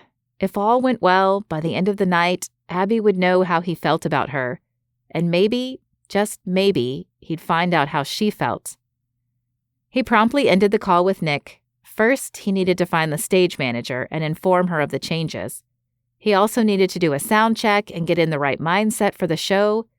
He was already out of practice, and he hadn't planned on doing a whole concert by himself. Fortunately, he had grown a full set of calluses and could play his guitar without any pain. He hoped his voice would hold up as well. On second thought, he decided to sit down for a moment to pray. With only an hour until the show started, he needed all the help he could get. He bowed his head and closed his eyes. Lord, you've provided so many miracles. From bringing me back to you, to putting this concert together, to helping me meet Abby. But things are starting to fall apart, and part of me wonders if I did something wrong for this to happen. But the other part believes you have everything under control, so I'm choosing to have faith. I trust you. Thanks for helping me. for loving me." Aiden opened his eyes and took a deep breath. A great sense of peace flooded his body, the kind that surpassed human understanding. Under the circumstances, he should be stressed, or at the very least frustrated, but he knew he'd done his best. He was leaving the rest in God's hands. He wiped away the tears that had gathered in his eyes and smiled. This was the start of a new chapter in his life, and what better way to begin than to do what he loved the most? With a new purpose to his steps, he made his way to the door and opened it. As he strode down the hallway, he began humming scales to warm up his vocal cords. A potential song list ran through his mind, and he pulled his phone from his pocket to jot some notes down. With both thumbs flying across the screen, he rounded the corner and promptly collided with someone headed his way. "Ow!" Aiden reached out to catch the woman he had crashed into. "Sorry, I didn't see you." "It's okay. I didn't see you either," she mumbled into his chest. She looked up and gasped when their eyes met. "Aiden." His body warmed at the sight of this beautiful woman he couldn't get off his mind. Her face was now inches away from his, as were the full pink lips that had uttered his name. "Abby, you came." "Of course. Oh." Her cheeks flushed when she realized her hands were still on his chest. She smiled sheepishly and quickly dropped them to her side. "Of course I came. I wouldn't have missed this concert. Or the chance to see you again," she added with a coy smile. "This is a wonderful thing you're doing." Relief flooded his whole being when he heard her words. "It's all because of you, Abby. You gave me the push I needed to do something more with my life. I can't thank you enough." "No, I'm the one who should be thanking you. You paid for my car repairs even after I hung up on you. That was so not cool of me." Aiden cut her off with a shake of his head. "Don't worry about it. I did a lot worse. Don't forget I walked out on our date and left you to pay the bill. If anyone should be apologizing, it's me." Abby pursed her lips for a moment. "You've got a point there," she replied with a glint in her eye. He laughed. "I'm glad we finally agree on something." "Well, apology accepted, if you'll accept mine." She held out her hand. "Deal?" "Of course," he agreed wholeheartedly. "Deal." When their fingers touched, Aiden felt a weight lift from his shoulders. The handshake may have been a playful gesture, but it was a gesture of reconciliation nonetheless. With it came the reassurance that God had heard his prayers and answered them. Abby was here, and she looked even more beautiful than he remembered. Her simple black dress hugged her curves and showed off her legs. A red headband held back her thick hair and complemented her fair complexion. What he adored most, however, was her confidence. The way she met his gaze head-on, unblinking, almost teasing him. He didn't mind being held captive by those big brown eyes. The air sparked with an unseen electricity, emboldening Aiden. He clasped her palm and turned it over to rest on top of his. In one swift motion, he lifted her hand to his lips and kissed it. Abby's eyes widened. "What was that for?" "I thought I'd sweeten the deal." "Are you trying to one-up me?" Her grin reflected the humor in her voice. "You should know I'm a very worthy opponent." "Not anymore. I want to be fighting the good fight with you now, not against you." "What are you saying, Aiden?" He longed to speak more from his heart, but lost the chance to when a man called out from down the hall. "Mr. Spark, it's time for your sound check." Aiden reluctantly turned and acknowledged the stagehand with a wave. He offered Abby a pained smile. "I'm sorry, I have to go." She squeezed his hand before letting go. "Don't be. The show can't start without its star. Go on, break a leg." As much as Aiden loved performing, he wished he could pause time. There were so many things he wanted to say to Abby, but they would have to wait. Not for much longer, though. "We'll finish this conversation soon," he reassured her, before he walked away. The Epilogue. Encore. Abby waited on the side of the stage for her cue to enter. Her chest swelled with pride as she thought of the work Aiden had put in to make this concert successful. From her vantage point, she glimpsed dozens of people, mostly women her age, standing in the general admission area.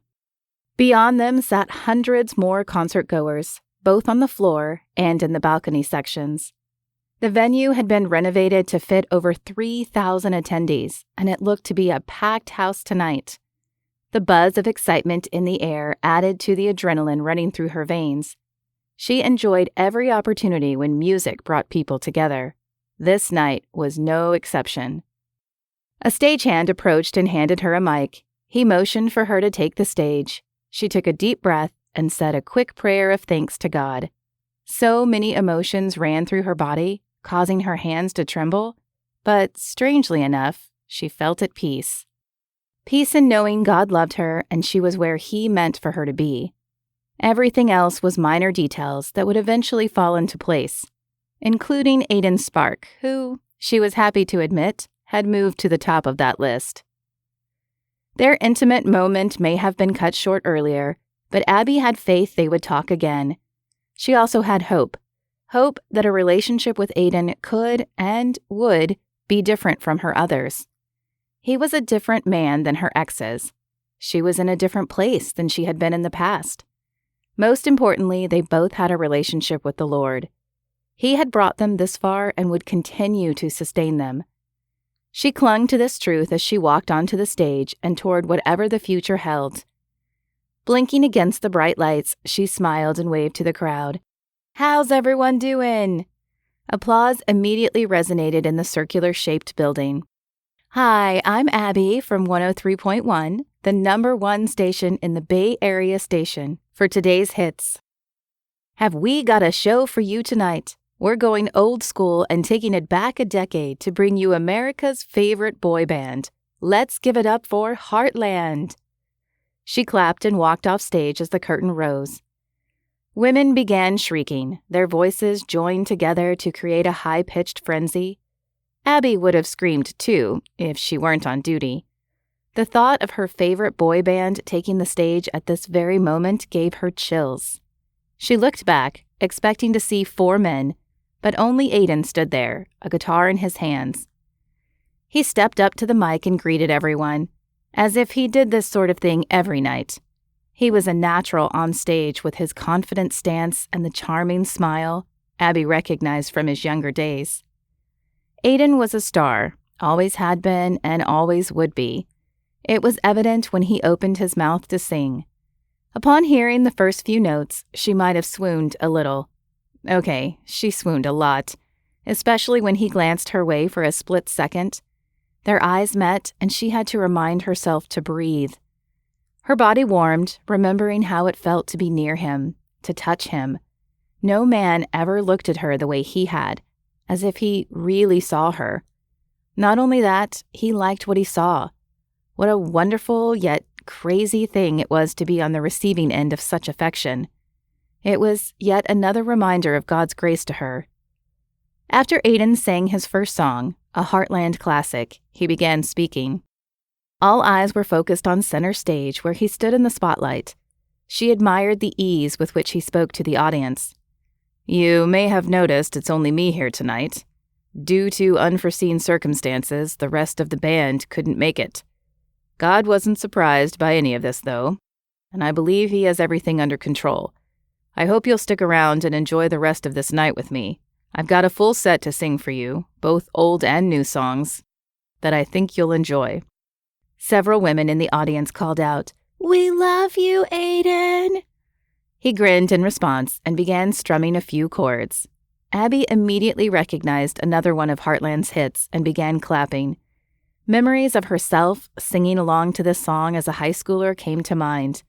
Who knew she'd one day be standing 20 feet from her crush and listening to him sing live? Her inner teenager wanted to squeal. Once a Heartland fan, always a Heartland fan.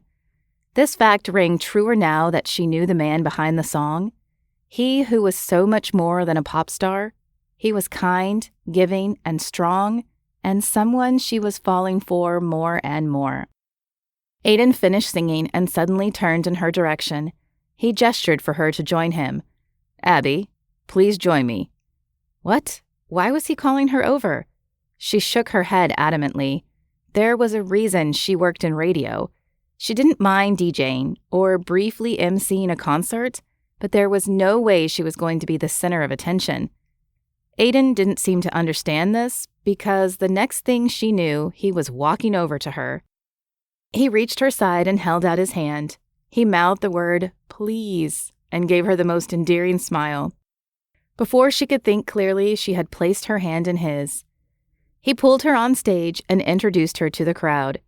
"You probably recognize this woman from her job on the radio, but she is more than a pretty voice or face. Abby Deeren is very special to me. She came into my life. Actually, God brought her into my life when I needed her the most." Abby squeezed out a shaky smile as she stared wide-eyed at Aiden. What was he doing? "Not only is she beautiful on the outside, she has a beautiful heart. Because of her persuasion, I decided to put on this concert to raise money for cancer research." He took a deep breath. "Several years ago, I lost someone I loved to cancer. Afterwards, I lost my desire to sing, too. But thanks to Abby, I picked up my guitar again. I also started writing. I'd like to sing my newest song that I wrote for you." Abby's chest tightened when she realized Aiden was speaking to her. "Me? You wrote a song for me?" He leaned in to whisper in her ear. "It's one of the perks of dating a pop star, in case you were open to the idea. I meant what I said about being on the same side." His masculine scent, paired with his warm breath tickling her ear, made her mind go blank. She nodded and let her dopey grin do the talking. Aiden released her hand and picked up his guitar. As he plucked a melody on the strings, he began singing. Abby stood rooted in place, her heart softening with each note. A trail of tears reached her chin before she realized she was crying. She'd never heard such a beautiful song before, and to think it was written for her. When the song ended, Aiden stepped away from the mic. He set down his guitar, then reached for her hand. He laced his fingers between hers and gave them a gentle squeeze. Even with thousands of people watching, he only had eyes for her. "Thanks for trusting me enough to join me on stage. I meant every word I said. I believe God brought you into my life. He had mercy on me for some reason." "Because he loves you." She answered him simply. "He doesn't give up on the people he loves. And boy, he must love me a whole lot too, because I don't deserve any of this. The song, you singing to me, my teenage self is freaking out right now. My adult self is freaking out too." One side of his mouth curved up in a tender smile. "I'm feeling like a teenager too, and it's not because of these boy band songs I'm singing. You make me feel young again, Abby." He touched her face, running his callous thumb ever so gently down her cheek. "It's taking everything in me not to kiss you right now." A thrill shot through her body at the thought of his mouth on hers. "Why don't you?" "It'd be nice not to share our first kiss with 3,000 people watching." "Good point." She narrowed her eyes as an idea came to her. "Hold that thought." She walked over to the mic stand and addressed the sea of eager faces. "Thanks for your patience, everyone. We've got more music and more of Aiden Spark for you coming up. Right now, we're going to take a break for intermission. Go stretch your legs, grab some food, and come back in 15. A curtain fell upon the stage, enveloping them in their own world. Abby turned to find Aiden at her side with a knowing smile on his face. "Using your powers as MC to your advantage." She laughed. "It's one of the perks of dating a DJ, in case you were open to the idea." "Oh, I'm definitely open to it." Aiden pulled her into his arms and rested his forehead against hers. He gently nudged the tip of her nose with his. "How about you? How do you feel about dating an old pop star?" "A pop star who's also America's hottest professor? I'm definitely signing up for his class. And don't worry, I won't miss any of my office hour appointments," she joked. "I'll send you a text if you ever do," he winked. She rolled her eyes. "No more texts. Let's stick to talking on the phone or face-to-face." "Agreed." He paused with a smile. "What about mouth to mouth?" "Mouth to mouth? Like CPR?" "No, like this." He tipped her chin up and leaned in. "Oh," she gasped as his mouth claimed hers. Warmth zinged through her entire body from her cheeks to her toes. The kiss deepened, and Abby had to grab onto Aiden's arms to keep from melting to the floor. She should have known he'd kiss as well as he sang. When they pulled apart, she took a quick breath and leaned in again to bridge the gap between them. As much as she enjoyed talking, she could get used to this kind of nonverbal communication. "Hey, we're really going to need CPR if we keep this up," Aiden murmured in between several more kisses. Abby pulled back, squinting as she looked up at him through her now fogged-up lenses. She raised her glasses with the palm of her hand to see more clearly. "This has never happened before. You do know you're kissing America's hottest professor," she groaned. "And the corniest one, too, apparently. Are you having second thoughts now?" The uncertainty in his voice tugged at her heart. Second thoughts? No freaking way. Abby shook her head, his gorgeous face now in clear view. "You've got me, Aiden. All of me. The good, the bad, and the ugly. If anyone should be having second thoughts, it's you." He narrowed his eyes, holding her gaze steady and sure. "I see you, Abby, and what I see is nowhere near ugly. You are absolutely 100% beautiful," she finished for him in a playful tone. "Exactly. You read my mind." "It's not hard to," she teased him, "when you say the same line over and over." "I only say it because it's true." "You might want to think about switching it up now and then. Throw in some other adjectives like brilliant, funny, or incredible. I wouldn't mind hearing those things." "All right, Abby. You are brilliant, funny, incredible, and amazingly beautiful," he added with a grin. "And I'll keep on telling you these things until you believe them yourself." Without a doubt, his words had already started to sink in. "It's working, but you can still say them even after I believe them. There's no need to stop with the compliments, you know." "You got it." Chuckling, Aiden wrapped his arms around her more tightly. "There's no need to stop with the kissing either." "I'm afraid there is. You have a show to do," she reminded him. "How about we kiss more later?" "Deal." Abby cupped his face and planted a loud smack on his lips. "All right, America's hottest professor. Go do what you do best. Sing." The end. This has been A Single Spark, a Christian contemporary romance. The Spark Brothers Book 1. Written by Liwen Ho. Narrated by Lorana Hoopes. Copyright 2018 by Liwen Ho. Audio copyright 2020. Thank you so much for listening to this audiobook. To find out more about my other books, please visit my website at liwenho.com. And please be sure to subscribe to this channel so you'll be notified when I upload more audiobooks. Thank you.